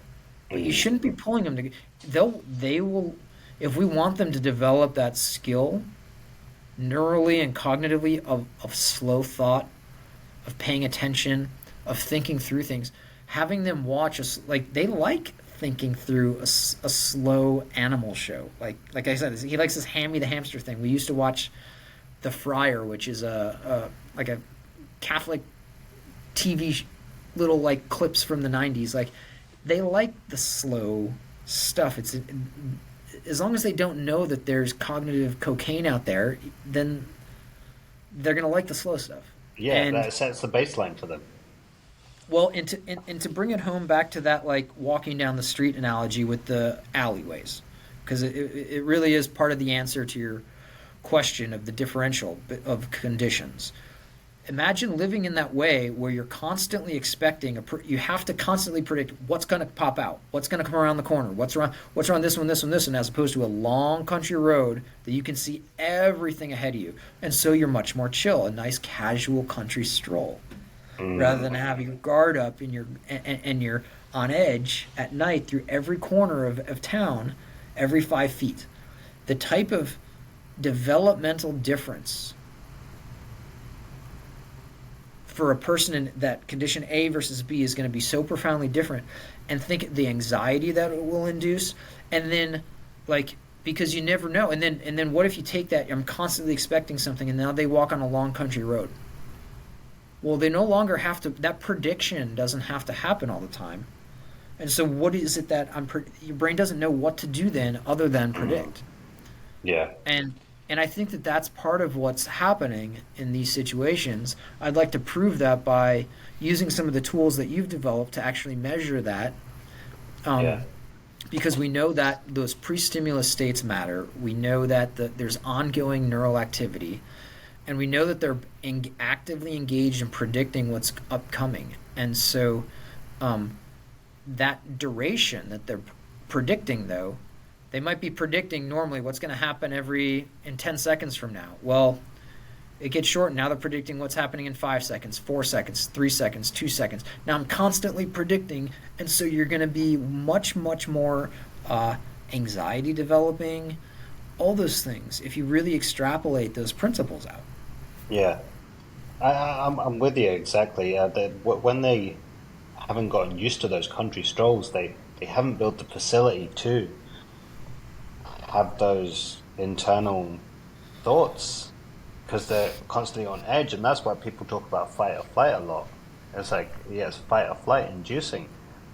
And I guess you could say the next thing, I guess you could say the same thing for the next thing, which is a low number of shot changes versus a high number of shot changes. I mean, what is happening when a shot changes in the brain? It's like a tiny alert that goes off, because the brain is, like, programmed to look for these broken patterns, errors, and when you shot change, it's like you break the pattern. Well, kind of. So I would say that there's sort of two sides of that coin. On one hand, the brain has a glaring deficit in what we call, like, change detection or change blindness. You can essentially Google those terms. They're really big, famous kind of terms. And like, so for instance, you can find these classic videos. Dan Simons is a professor from, I think, Illinois or Iowa. But he's got to get these great little YouTube clips where he's done studies where you're what we call change blindness. We're blind to changes that are happening right in front of our face if they happen either fast enough, or if we're not paying attention to that element. So they've literally Yeah. had times where like they say, count how many times the basketball is being passed back And and then the forth. gorilla comes in. Yeah. Yeah, So I like, remember. so Yeah. in some respect, the brain has a glaring deficit in change detection, but at the same time, you're absolutely correct. The brain is absolutely optimized for detecting changes in our environments, and to what I was saying earlier, is has a core level of prediction of those changes. What's going to change in the future? What's going to change in the same? Again, think about it like dancing. Like I, I'm reasonably a terrible dancer for the most part. The things that I think I can dance well to are like the songs I know really well because I can predict what's going to happen when.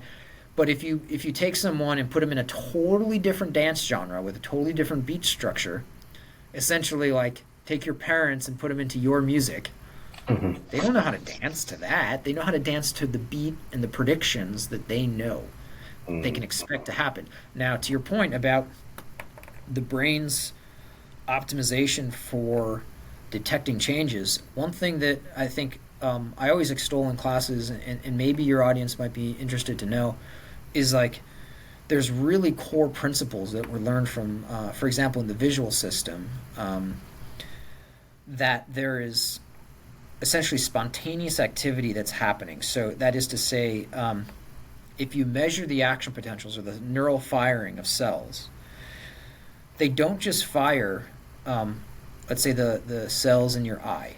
They don't just fire when the light turns on. It's a big misnomer. People think that is what would happen. But instead, what happens is the cells are constantly firing anyways, just literally randomly. Stochastic firing, pop, pop, pop, pop, pop, pop, pop, pop, pop. But what happens is when the light comes on, for instance, it goes pop, pop, pop, pop, pop, pop, pop, pop, pop, pop. It's a faster rate of what's already happening. But what also it tells us is if it gets darker, if the light goes off, then it can quiet those signals down. So this allow the random constant activity of the brain to detect that change it allows us to detect two directions of change, both on and off. And that's a really big difference. I always tell people the analogy to think about for that is like whether you have kids who are just learning to drive and they have curfew and you give them the car, you want them to check in with you every now and then. Every 30 minutes, send me a text. Let me know you're not in a ditch somewhere. Or if you don't have kids and you're just dating or something like that, like you kind of want to know that you're not getting ghosted. So I did this when I always tell this analogy, this story to students in class. When I was first dating, who's now my wife, I was writing my dissertation, and I was very much like a nerd, and I wasn't very good with like dating etiquette. She took me out to lunch one day, and I'm like, so what's up? And she's like, are you mad? Like, do you not like me? I'm like, what are you talking about?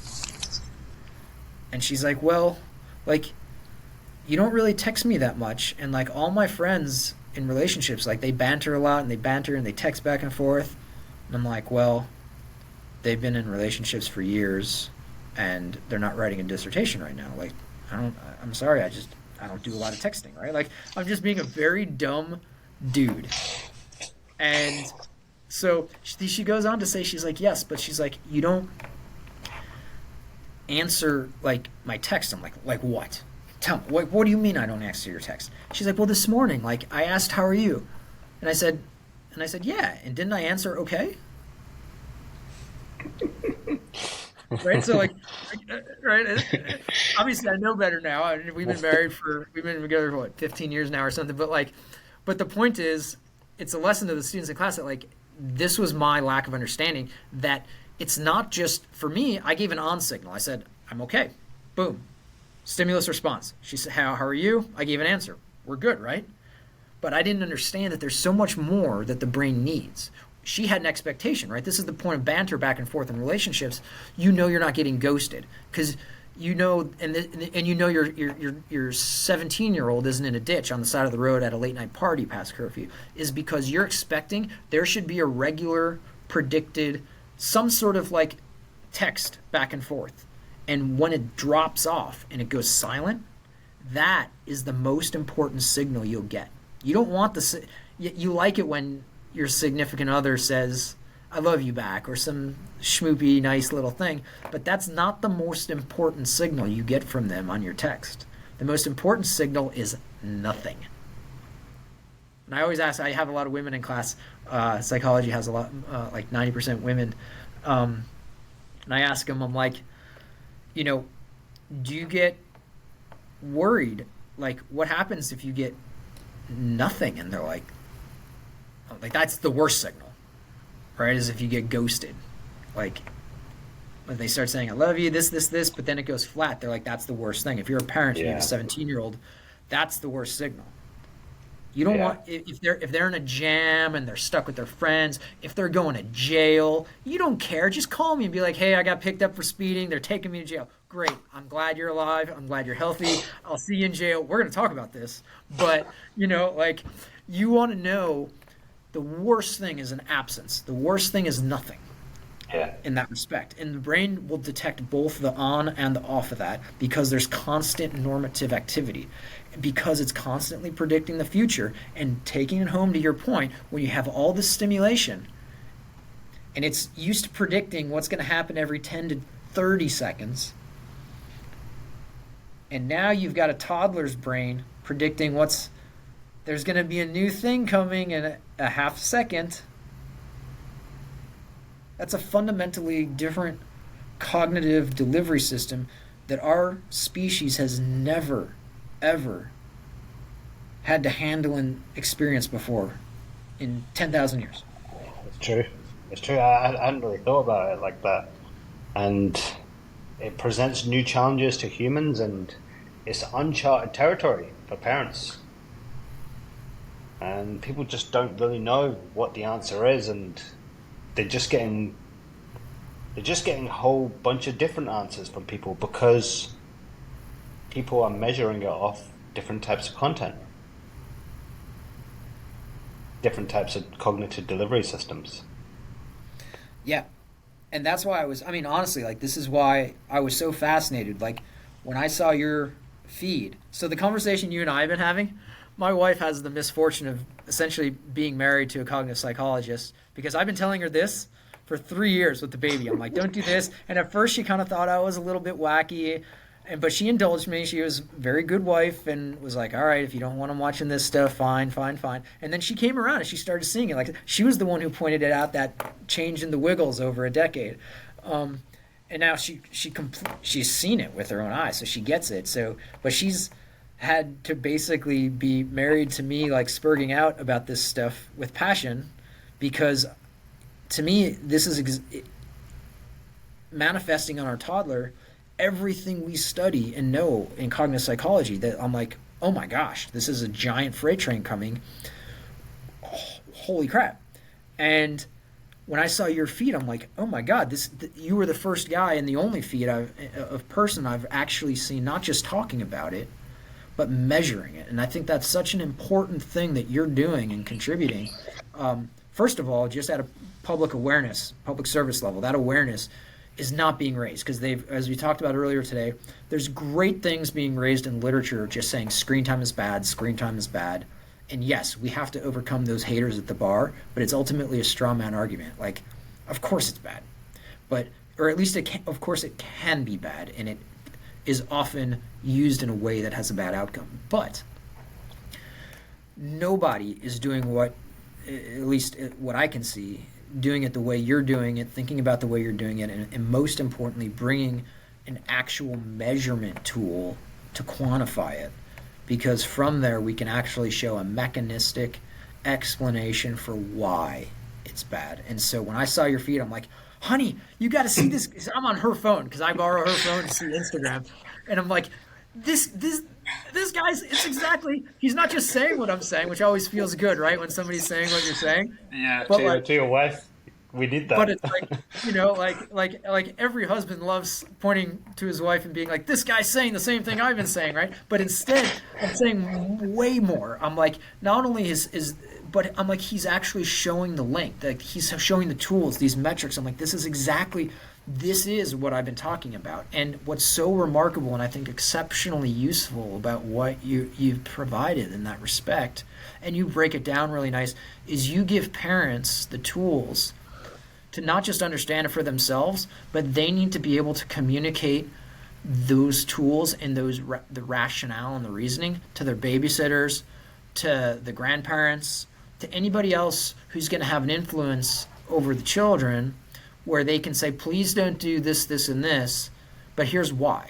Because it kind of sounds a little wacky at first, a little bit restrictive, and people don't connect it. It's like, if you're into nutrition, it's like telling the grandparents, well, don't take them to McDonald's and get them sugar. And the grandparents are like, okay, sure. And they go and sneak them and get them some candy. And, like that's part of the grandparently thing, right? Yeah, of course.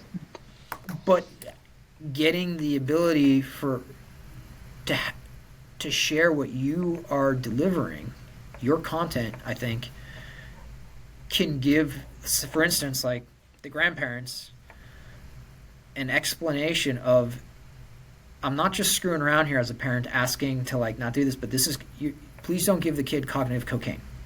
Yeah. And here's how it's cognitive cocaine. Doesn't this guy have a nice, easy, fast clip of or short clip that can simplify that for you? And I think what you've done is made a simple delivery mechanism of understanding that can be shared, which is like essential. So I thank you. I give you a ton of props and credit for it, because I've been trying to do it scientifically, but I didn't have the tools of the optics and all that you've developed. Yeah.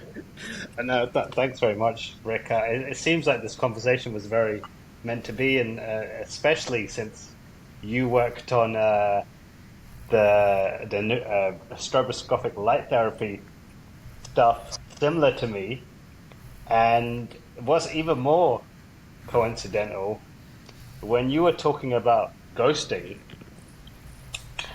I've actually ghosted a date just to be on this call. Oh, goodness. And I was looking at the time, I was like, yeah, 7 o'clock was when I was meant to meet her. Yeah, and you know what? What is her brain doing right now? It's probably on high alert. Yeah, well, to be honest, Like, I'm more pleased to be speaking to you, to be honest. well, I mean, reserve judgment. Wait and see how the date turns out. It might end up being better for you than me. I think this is going to do great for me. Well, if you'll indulge me for a second, now that I think about it, let me show you something. Hold on. So this is, because you have a thing for parents and kids. Yeah. So this is the paper we published. It's in Frontiers for Young Minds. And so this actually tells the story of how we boosted the brainwaves to improve memory by virtue of that audio and visual stimulation. These are our student authors and the people who contributed. But it's free. It's open access at Frontiers for Young Minds. And it's essentially a peer-reviewed retelling for a younger audience designed for junior high school age kids of the original 2018 paper that we published using those auditory and visual entrainment techniques to show that A, it works to change the brain, and B, it works to improve memory. And so that's something that's actually designed. We wrote that with intentionality for a kid's audience. And just a general lay audience. So people don't have to get into the technical reports, but parents may like that and may help to connect some of those dots for some of the products that you're developing. Yeah, absolutely. I mean, we were just more in the space of helping with anxiety in adults. So we were targeting, people who were suffering from mental health problems and taking time off work. But I always knew, and we all knew, the power of this stuff, the scope of it. And it's really nice to hear that you guys have studied it on kids and seen improvements. That one wasn't studying kids. It was writing it for kids. Writing it for kids, okay. So I do want to be careful about that. And with a very important disclaimer, too, which is I wish we would have written it more strongly in that paper. It is in there, but I would have emphasized it more in retrospect, that there's definitely you definitely don't want to do visual stimulation of flicker screens for anybody at risk for epilepsy or other things like that. Yeah. You don't just freewheel that kind of thing. Definitely work with somebody on that because that's definitely a caution to take. Yeah, 100%. No, I agree with you. We always had to get people to sign disclaimers before they had a demo of the product. There's a few things. Basically, Rick, I'm only halfway through my questions, Me. and we're up at 2 hours. So I I think mean, isn't that what the good podcasts are? Is when people can actually just jam and long form it. I do. I would love to have this go on for 4 hours, but I think we're gonna have to do a part two. Well, and you got a date. That's more important. You got to. I'm not bothered about the date. This has went really well. I guess I just wanted to kind of end this last section. We were talking about these different techniques that are being used. We covered 3D, we covered animations, we covered shot changes. The other one I wanted to run this theory by you. So sound effects is another technique that we see used a lot, and I score sound effects that are like consistent with the environment that they're being played in. I score as low, whereas when it's these really foreign kind of artificial sounding sound effects, I score them as high. Now, the reasoning I use for that is, and I'd love to get your thoughts on this, is when you hear a foreign sound that is inconsistent with your environment or the environment you're observing, it creates a heightened sense of alert. True? Yeah. So, I'll give you basically what you've described is what we call an oddball paradigm. Mm. If you haven't looked that up, you could. I always say it's easy to say Google the term, and I'm sure you'll get stuff. But like, the more scientific thing to do, don't tell your audience doesn't need to go to Google. They should go to PubMed.gov. That's where you're going to find actual journal articles, not like a Medium piece or some like BuzzFeed clip, something like you'll get an actual scientific paper, and they're oftentimes free. So go to PubMed.gov if you want to look this up. But it's called an oddball paradigm, and it's been studied extensively in like fields of attention and cognitive psychology and cognitive neuroscience. And it's essentially they used auditory sounds, and it's like beep beep beep beep boop.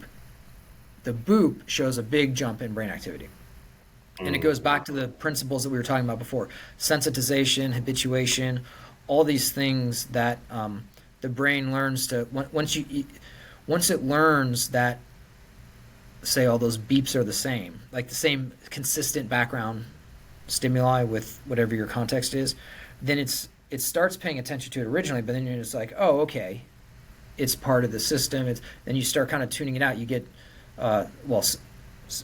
desensitized to it. Like it's gonna have less of an effect. But then you get that what we call the oddball, the boop, or the thing from the other scenario that you mentioned, and Yeah. that provides what you can think of as like an alerting or an orienting reflex. Because of course, right, like you're walking down that country road and you can hear your own footsteps, but you're not really paying attention to them. You kind of tuned them out because you might start the first couple for a little while you hear them crunching every step, but then you're thinking about something else because you know that you can predict left right, but then you hear like a big thing, something out of the wire, and you're like, well, crap, is that a tiger? Is there something dangerous? Yeah. Like you have this alerting reflex that you're going to have it's called a P300 wave in the brain activity. I mean, like, I don't know if that helps. No, definitely that explains it really well. The example I typically use is like if you're standing in a forest and you're hearing, maybe a twig break or a tree kind of creaking, it's not going to get your attention that much. Whereas if you hear like some metal crunch, because that sound is so foreign to that environment, that is going to bring a different level of alertness. And you're right, it's this oddball effect, which is Well, creating this heightened. Sorry, yeah, I yes, mean, if you're out there hiking and you hear some twigs or the leaves, the wind in the leaves, versus like the cocking of a shotgun, you're like, man, I didn't realize it was hunting season. Are they hunting quail? Like, you're like, you don't care about the wind blowing through the leaves. You're like, oh, that's kind of normal. But like, wait a minute, that sound's not supposed to be here. yeah, Like, I hope I'm not getting like, you know, like you don't want an accident to happen. And so, like, I think yeah, that makes a lot of sense. And you can also see that in the literature. If you look up other things, people sometimes call that novelty processing, oddball processing. Um, Again, the P300 is a really prominent wave associated with that in brainwaves, and we found that in I think we reported that in a 2015 paper. We looked at some confidence and effects to that nature, but um, yeah, I think that makes good sense. so when you see shows like Blippi and they're using these really artificial sounding sound effects, then clearly they know what they're doing Well, by creating a to different be level of engagement. Yeah. to be a literalist on your question, I've never seen Blippi, so I wouldn't know. You've been But spared then, I guess.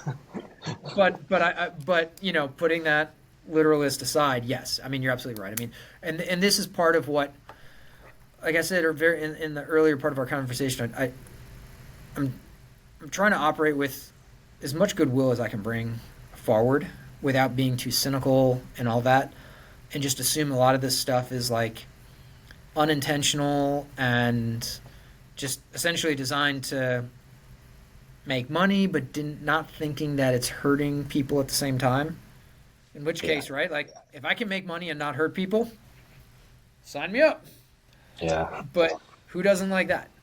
But I think that what you were saying, though, that like when you look at Blippi and you see stuff like that where it's designed with that, and you're like, so they know better, Mm. and that starts to rub in a little bit of the wrong direction sometimes, because like we do know better. I mean, you can make the same argument on casinos. They don't put clocks in or windows in, and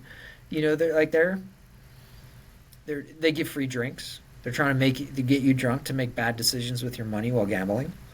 I mean, that's not a ton of goodwill. I mean, Yeah. like, Yeah. It's kind of like the child version of that. and isn't that not worse? It's worse. Yeah. Absolutely worse. I mean, children, man.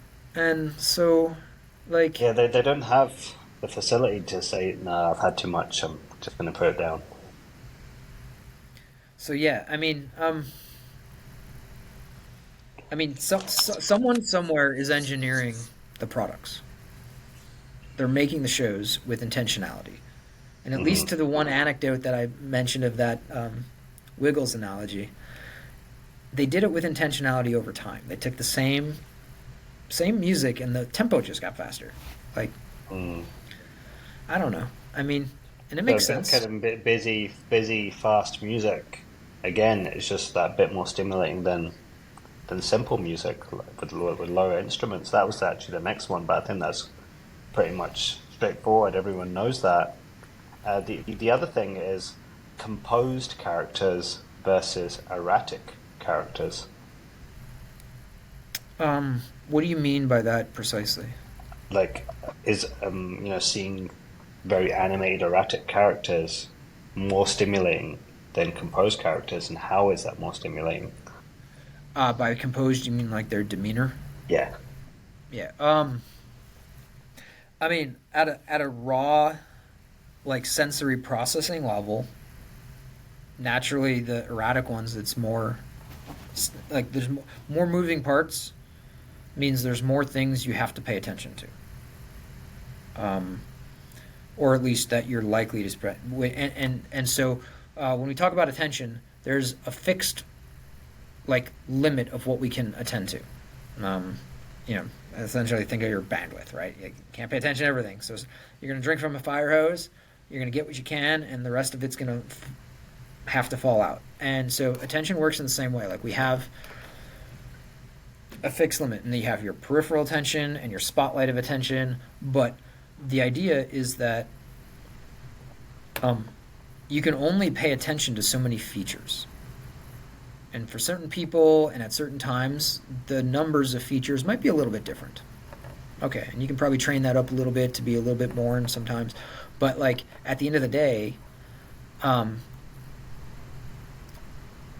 once you hit that limit of the number of features you can attend to, then what we call in studies as distractors, which is just other stimuli that you should not pay attention to, then they get, or other stimuli that you should pay attention to, can't be attended to, because you're saturated.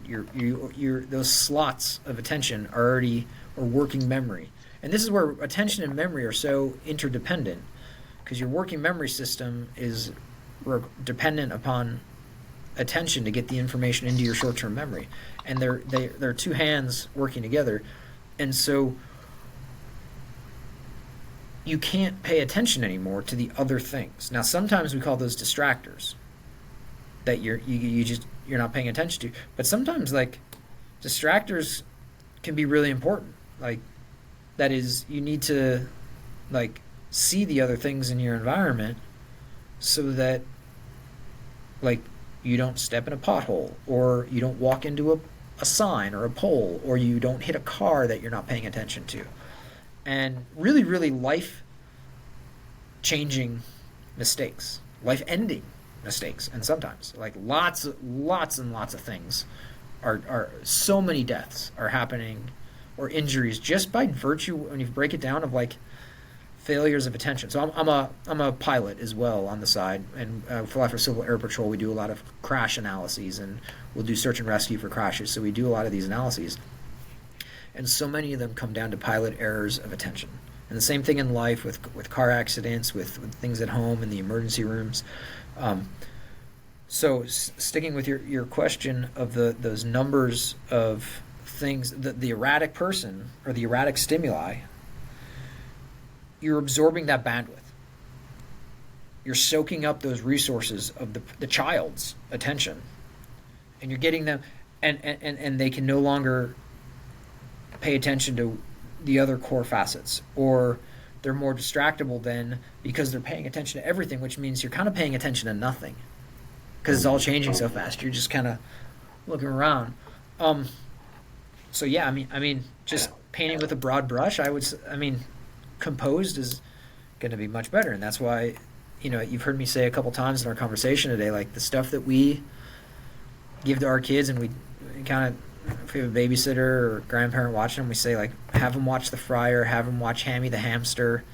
He likes Dino Dan. That's a little bit more older age, but like the old simple stuff is more composed characters. It's simpler, and it allows that attention to be focused because they are learning things, hopefully good lessons from that content.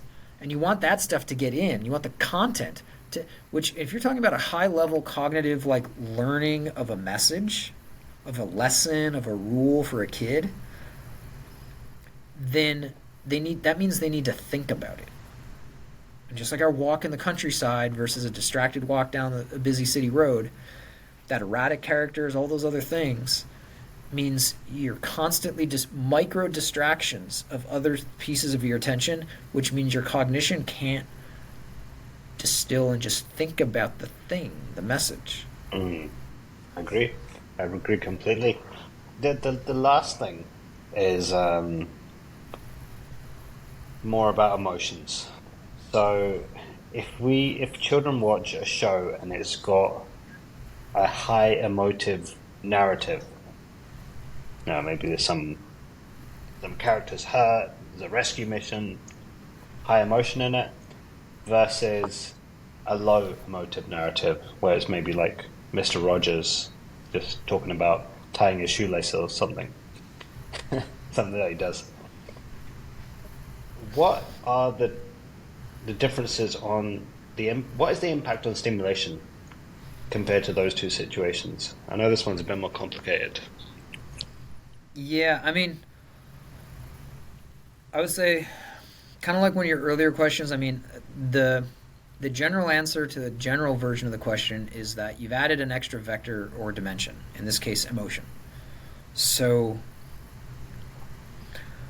um, naturally, it's an extra thing to pay attention to. Um, Sometimes that's good, and I think in a lot of ways, it probably is good because, I mean, the paradox to this and like raising children is it's really tough to get them to pay attention to anything sometimes. Yeah. And you want to get them to pay attention. And as a professor of like kids in their 20s, man, it's when you teach any class, one of the challenges of an instructor is to get people to pay attention to what you're saying, is to get them to pay attention to what they're reading outside of class. And a lot of the ways that you can do that is to tap into emotion. So those shows are probably doing that too. You want to, when you add an emotional tag to something, um, it it can enhance that attention. It can enhance the encoding of that information, much like the skydiving study we talked about. When you Yeah. added that emotion, they remembered the information better. Particularly, they remembered, I think, the negative valenced emotional pictures that they used in that case. But um, you're adding that layer.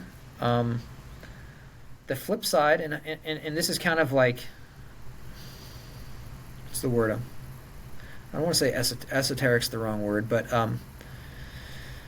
the right vocabulary is eluding me for the moment. But it's a little bit philosophical, I guess is close enough. Okay. But like for kids, it's the same as adults. Of like, there's that sword can cut in two ways with those emotional tags to like enhance attention and alertness to particular stimuli. That is to say that like as helpful as it can be to like bring them into a story and help them learn things and lessons and learn stimuli that are necessary to learn, you kind of want to be cautious, I think, at times too, of like emotion can be sort of a Trojan horse in certain situations at times. Of like, think about like panhandlers. They got a really good emotionally gripping story about how it's not their fault. This person just, their car broke down and they need gas money, and there's it's just like clockwork. But it's really, they're just getting money from you. Yeah. But it's a very emotional story. It's heart-wrenching. The Nigerian prince email scam, if you're old enough to remember. Like, the younger generation doesn't know that scam, like, meme so much. But the point is, though, is when you tap into emotion, Yeah. it can be great for orienting and alerting that attention. And it's a great stimuli, because that's what it is. It's a stimulus. So yes, it's adding an extra vector, but that sword can definitely cut the other way, where it can make people, it can take advantage of vulnerability by opening the door and getting them to pay attention to something that they would not have paid attention to. So you might not have paid attention to like a panhandler, but they come up to you while you're pumping your gas, and they got this emotional story. It's heart wrenching. It's this and that, and you're like, all right, here's some money. Or maybe they rob you. Yeah. So I mean, that's therein lies the proverbial challenge of a parent, is like not letting your children get robbed of their cognition, of their learning, but yet making sure they're learning. Yeah. Yeah. I No, I agree with you. I think emotion plays a very prominent role. And this was actually going to relate to a question I was going to ask you later on about how play-based learning is really powerful in that sense because there's emotion involved. But I guess if we were just to keep it at the screen time technique stimulation level, when this technique is being used on top of the artwork, on top of the bright colors, on top of the sound effects, on top of the jingles, it's having this compound effect. And that's what I want to talk about now, is this compound effect of all of these techniques. And what I say to my community is that even low stimulation content can cause overstimulation eventually, and it's just that high stimulation content will cause it faster, and it's kind of like getting rained on you. You know, if there's a low drizzle, you spend time long enough time in it, you're going to get soaked through. And that's the problem. What I see with this newer type of content, especially they know who their audience is. So, for example, say a show like Spirit, which is aimed at young girls. They will use a lot more emotional content in it because they understand the neurochemical soup of their audience. So they will appeal to that in their kind of neurochemical inducing content that they're So, producing. so just to kind of riff on that for a second on the neurochemical side. So when you're trying to get someone to say buy your product or pay attention, or you're just trying to catch fish in that respect, like as a marketer, as a company, what have you, like I guess this is an answer to your question, like what's happening when emotion is a stimuli as well, and it's layered on, and it's added compound. It compounds because what's happening. So with attention, but also with emotion, you're going to have release of norepinephrine from an area of the brain called the locus ceruleus. And you can think about it as a hose with fertilizer. I do a lot of landscaping and plant stuff because I'm a middle-aged dad, so I have to maintain my yard and build landscaping stuff for the kids to play in and stuff. And so I use analogies like this. So you're fertilizing the grass, you're fertilizing a plant, you're putting the water on. So there's cells in this tiny little like inside like deep part of the brain called the locus ceruleus. It's a Latin word, and it releases norepinephrine, which is the neurochemical that's heavily involved in the alerting reflex, the attention enhancing, like tagging. It becomes the cement to make stuff paid attention to. But so you have that hose releasing, say, the water to let that plant grow in the fertile soil of the child's mind. But now you add emotion. And so emotion is going to be really linked with a lot of acetylcholine and glutamate and GABA from the area of the brain called the amygdala. So everybody knows like the amygdala is a part of the medial temporal lobe, heavily involved in emotion for a lot of different things, especially fear processing and other things. But like when that area of the brain is active, it's going to then spray other neurochemicals in addition to norepinephrine. But so now you have like the hose firing the water and a different hose spraying the fertilizer.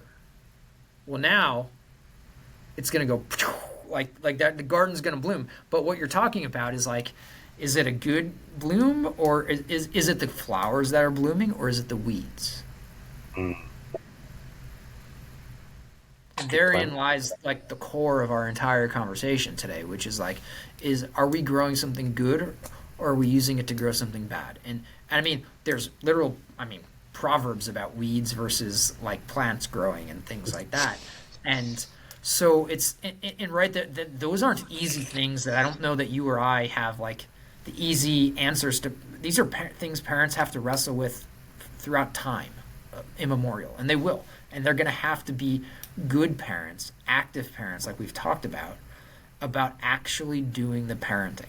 But from that comes the richness, the joy, the struggle. But the struggle is the gift of having that time with your children. And so those slow drips like you talked about, the rain, again, like to kind of put my middle-aged dad hat on, like that's a slow drip from your faucet that's going to turn your entire cabinetry into mush. Like that destroys your house, destroys your floorboards. And I don't mean it in like a really a nefarious way. Like I just mean it in like sort of an objective like assessment. But like I think parents should really try to understand, or at least consider, that there is an all-out assault taking place on their child's cognition, on their child's brain. Not in generations past, they only considered that all-out assault was content. That is, what ideas are being placed into their mind. And yeah, there's probably some valid concerns on that, and I'm sure that's still definitely an issue. But what you and I have spent a lot of time talking about is a different kind of an all-out assault that is much more insidious, much more subtle. And that's the assault of the stimulation of the attention systems, and what you mentioned a moment or two ago, which is what I've struggled to communicate to, like, my mom, for instance, which is they look at something and they're like, but this seems fine. It's just she literally comes to me full open-hearted earnestness. She's like, Rick, seriously, what's wrong with this thing? And part of me, I was like, I can't really put my finger on it. I think this clip is fine. But I don't want him watching the show. I don't want him watching, because this clip is fine. I think, okay. But I've seen other clips where it goes, that slow drip is a big issue. And the slow drip then might be a gateway to like a super crazy bonkers clip. Yeah. And so I really think you're hovering right over the target, and you're spot on. So just to kind of end on something like a solution. So if you are a parent who has completely unaware of this stuff, just let your kids watch Paw Patrol, let them watch Cocomelon, you're experiencing these cognitive problems. How do we reverse that? How do we repair that? I mean, that's a tough question. I mean, one, you have to stop. Now the question is, how do you stop? I mean, there's probably a time and a place for cold turkey, and you'll find people for whom that probably works, and they'll probably tell you that, not like weaning from nursing or sleep training or potty training, you should budget 3 or 4 really bad days. Okay, that cold turkey could be one option. Another way that we know, in terms of like the studies of neuroplasticity and stuff like that, you can get change through gradual things. So you kind of gradually walk that back to nothing. But at the same time you're walking that back, you're replacing it with something else. So just like that kid's prediction system is still happening. And if you leave it empty, you're not doing as good of a service for the kid as you can. Now, it's still better than just letting him continue to go that path. Fair enough. But really, if you want to be strategic, I'd say wean that back while replacing up with other things. Other things that are stimuli, books, other shows at first. I mean, trust me, we've struggled with this as parents. And every day, my wife and I look at each other, and we're doing like, we'll say tomorrow's the cold turkey day. We're never going back, right? But it's tough. And so what I would say is, like, particularly in terms of like replacements of things, I mean, what do you do? I mean, first of all, do activities. Take them outside and go to museums. Go to beaches, mountains, things. Just give them physical things to do. Kids love physical activity. Give them tasks. Ask them to help you with things. Ask them to help you clean. If there's nothing to clean, get something dirty and you have to think about, you have to replace that gap of what they're going to look to fill in their attention arousal systems, because it's going to be there, just like it would be for you and I. And what do they do instead, as opposed to going cold turkey? Like, one of the things we did, like, our kid is 3. He's really in like a dinosaur phase. So like we buy a lot of DVDs that, first of all, are old. We buy like old ones from the 90s, and the stuff that you think are cheesy, but they're slower, and they're not cartoons. They're actually like documentaries that are like, so the 3-year-old is watching like an actual paleontology documentary. And the best part is nobody wants these things. We bought them for like super duper clearance at like places for like $5. And some other little silver linings to that is that it doesn't auto forward to the next episode. The way that if you plop your kid in front of YouTube or Amazon, they're going to keep There's no keep end. feeding the delivery system Yeah. and it doesn't have, importantly, it doesn't have commercials. So commercials are a whole different vector that get Yeah. introduced. But if you control the DVDs, then like you don't have commercials. You can turn it on and off when you want. It's not streaming automatically to the next one. And frankly, it's older content. It's slower content, and sometimes it's really good too. Like I said, like we have this like Catholic show we watch, The Friar. Super endearing, little like warm, cute messages. It's cheesy, like production value, but like you'll find that I think in a lot of those older shows, I would just buy it. People talk about this in books. They say buy old books before they're gone Yeah. because they're all going digital too. Buy old DVDs. Answer to your question about parents, tell them what buy the old DVDs before they're gone. Mm. Yeah, that's a good one actually. I like what you said about the DVD medium is solves a lot of problems because if you go into YouTube and you type any show, the top video is non-stop 3 hours of this show, and it's got the most views. Now, why would any parent need 3 hours of any piece of content? I mean, how much of this stuff is being watched? And it probably is getting used at that level. The watch time on it's probably really high. That's why it's so highly viewed. Yeah, I mean, to your question, I'm thinking to myself, I'm like, I could use 3 hours. Like, you know, like I get it. Like, you know, I'm a working parent. Like, we have two income house. We're struggling to do like it's hard. Like, I get it, but like my message is one of hope to parents of like you can do it. It won't be easy, but it will be enriching. The struggle is the gift. Like you will Yeah, be gifted more time with your children. You will be happier with the outcome. You will have to grow as a parent. It is hard. It's hard for yeah, us, like, but it's really good. It's really worth it, and you will be more pleased with the outcomes. When I see the outcomes, for instance, like I know you have a big homeschool community. I've taught college classes at University of Texas, at California State University, and Florida Tech. I'm always most impressed with the homeschool kids that come to my classroom. They're always better prepared than those who came through traditional, like school systems. They pay better attention. They're better academically prepared. They're better thinkers. They're better writers. They have better reading comprehension. And more importantly, like they're better socialized. They have good social skills. They're polite. They're respectful. And not to say that the other kids aren't. There's great kids from regular schools too, and they're brilliant and smart too. But the variance is much smaller mm, in those environments. But I think that, as it sounds like you guys would probably agree, it comes with extra challenges. It comes with extra work, but it's worth it, and it pays yeah, off. And I'm here to tell you from the end of the road. When I see them after you've graduated them, I see the difference, and it tangibly pays off. And you'll find this if they adopt some of these approaches, I think, to the screen time too. And they'll have a better connection, a better relationship with their kids, and but know that the struggle is real. yeah.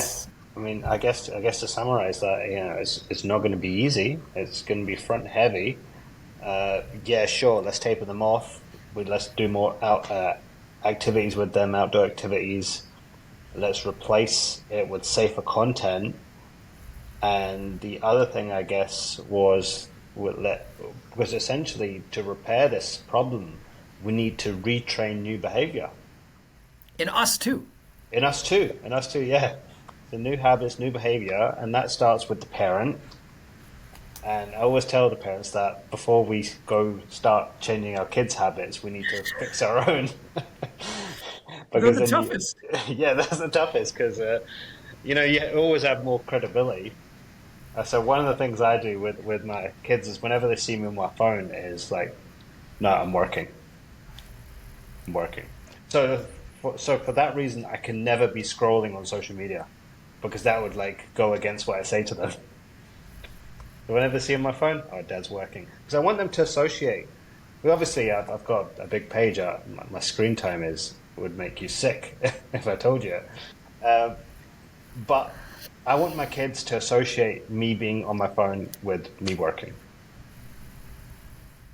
That's how it is with my computer. Like I'm an academic. I'm reading and writing all the time and emailing, and he just knows the computer is daddy's working or whatever. But like to be kind of meta about it, like you said. I mean, it does come back down to us. It's our habits too.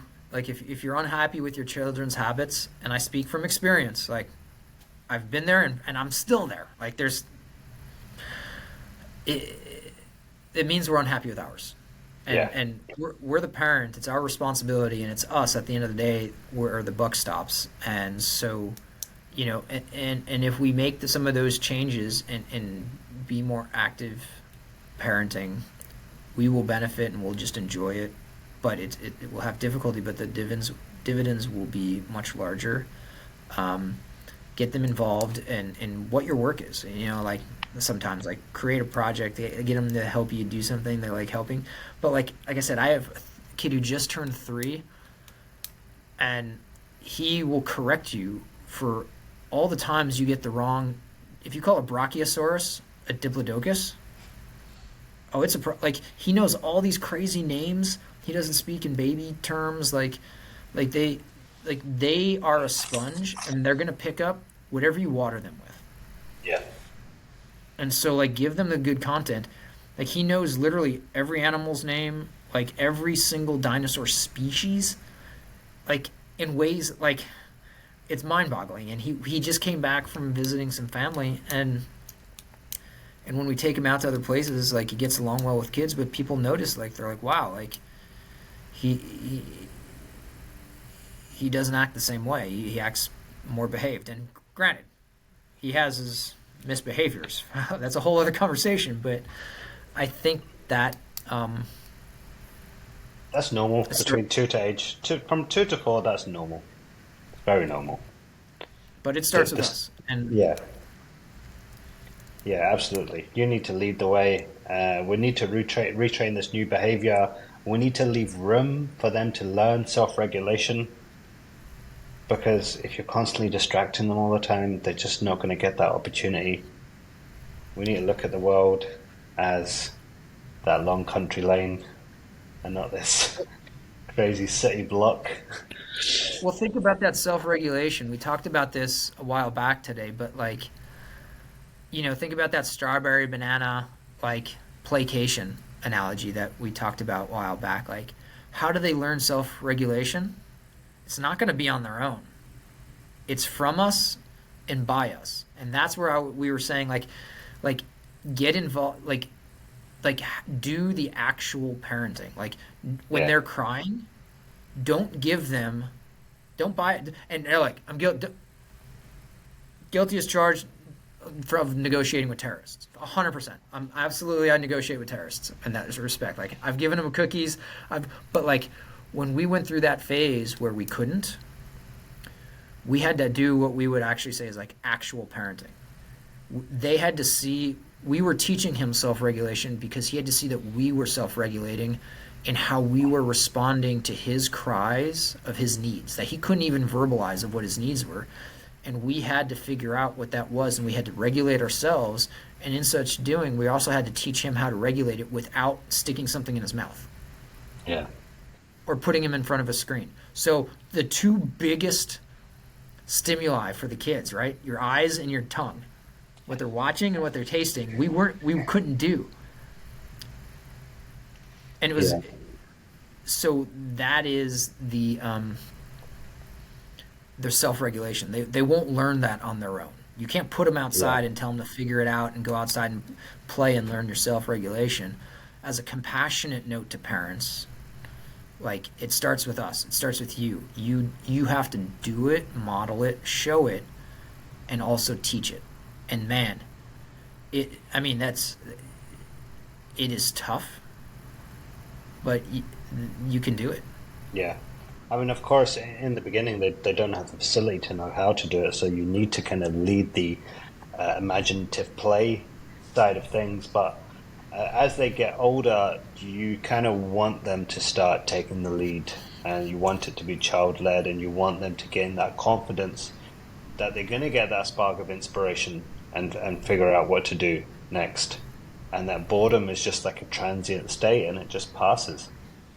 Yeah, because if not, what do they learn? They're learning like when I don't feel good or I'm angry, I'm mad or I'm sad, and I'm like, okay, well here, just watch Dino Dan. Okay, here, fine, Mm. fine. You watch Dino Train, or fine, you can watch your. Okay, fine. Well, they learn that's their self-regulation then.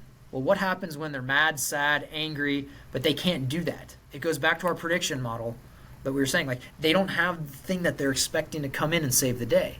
That Yeah. means they actually don't have self-regulation because it's not self-regulation at all. It's television regulation.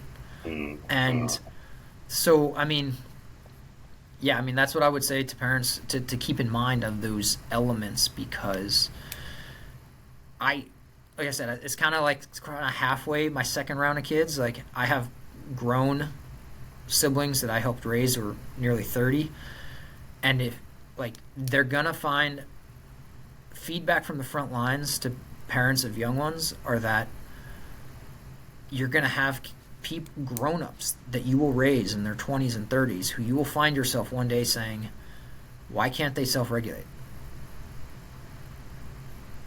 Mm. And that's what we're essentially producing. And that's why kids are just straight onto TikTok. Teenagers straight onto TikTok. Socializing, it's never been worse. Well, it's never even existed like this ever. No. Like, I mean, when you just didn't have it. Like, I mean, think about again, even in human history. I mean, the printing press didn't come around to about approximately the 1500s. Like, only a few people were even reading stimuli. You could hear it. People were reading you stories. You would hear stories. Yeah. But so it's only been a couple hundred years that we've even been able to, and really the last 150 or so, where it was mass level education of reading. I mean, this is uncharted territory. Completely. So, I mean, your kids are the treasures, man. Protect them. Absolutely. Rick, we have got so much more we still need to cover, but it's been 2.5 hours, and this could easily go on for 5. Well, I hope that you at least texted your date and told her, like, hey, like, Forget my date. I've got to go pick no, up my kids no. in an hour. I've got to go pick up my kids in an hour, so I need to get ready for that. And there's, I'd love to bring you on again and pick your mind more. There's a whole bunch of other stuff that's really interesting that I'd love to get your intake on. Anytime, man. It's an honor and pleasure, man. This is fun. It's engaging, and honestly, I'm interested in certainly I'm interested in the science and the social implications, but like what you're doing is stuff that the science is falling short on, which is public communication, awareness raising, and education, because you're teaching people and showing them what the issues are, and so I applaud you, and it's great. I like that scorecard is absolutely necessary. Yeah, Um, and like, I would whatever I love can do to help. to be able to bring that to you guys, and hopefully we can do something, and we can bring more awareness to this and show people that. To be honest, there's like almost 13,500 families in my community right now, and so many you could measure it on a scientific level just from their experiences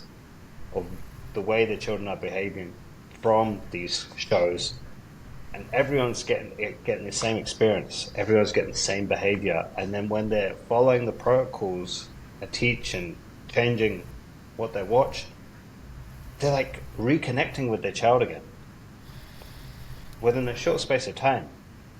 And I say this again. I say this to the community. It's like if they would clinically test shows like Paw Patrol, like Pokemon, all of the stuff would be banned. It is tested. They here. I mean, they do focus group that stuff, but it's on their side. Mm. Because for them, it's watch time over development.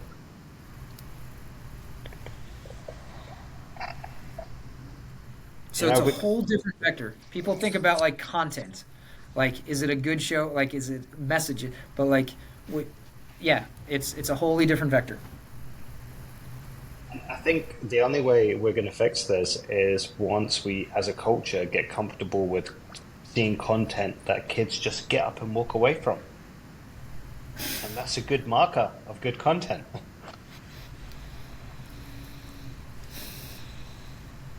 I would change the game. No, you're leading the way, Haseeb. Keep doing a good job. Thanks, Rick. Okay, I'm just going to stop this.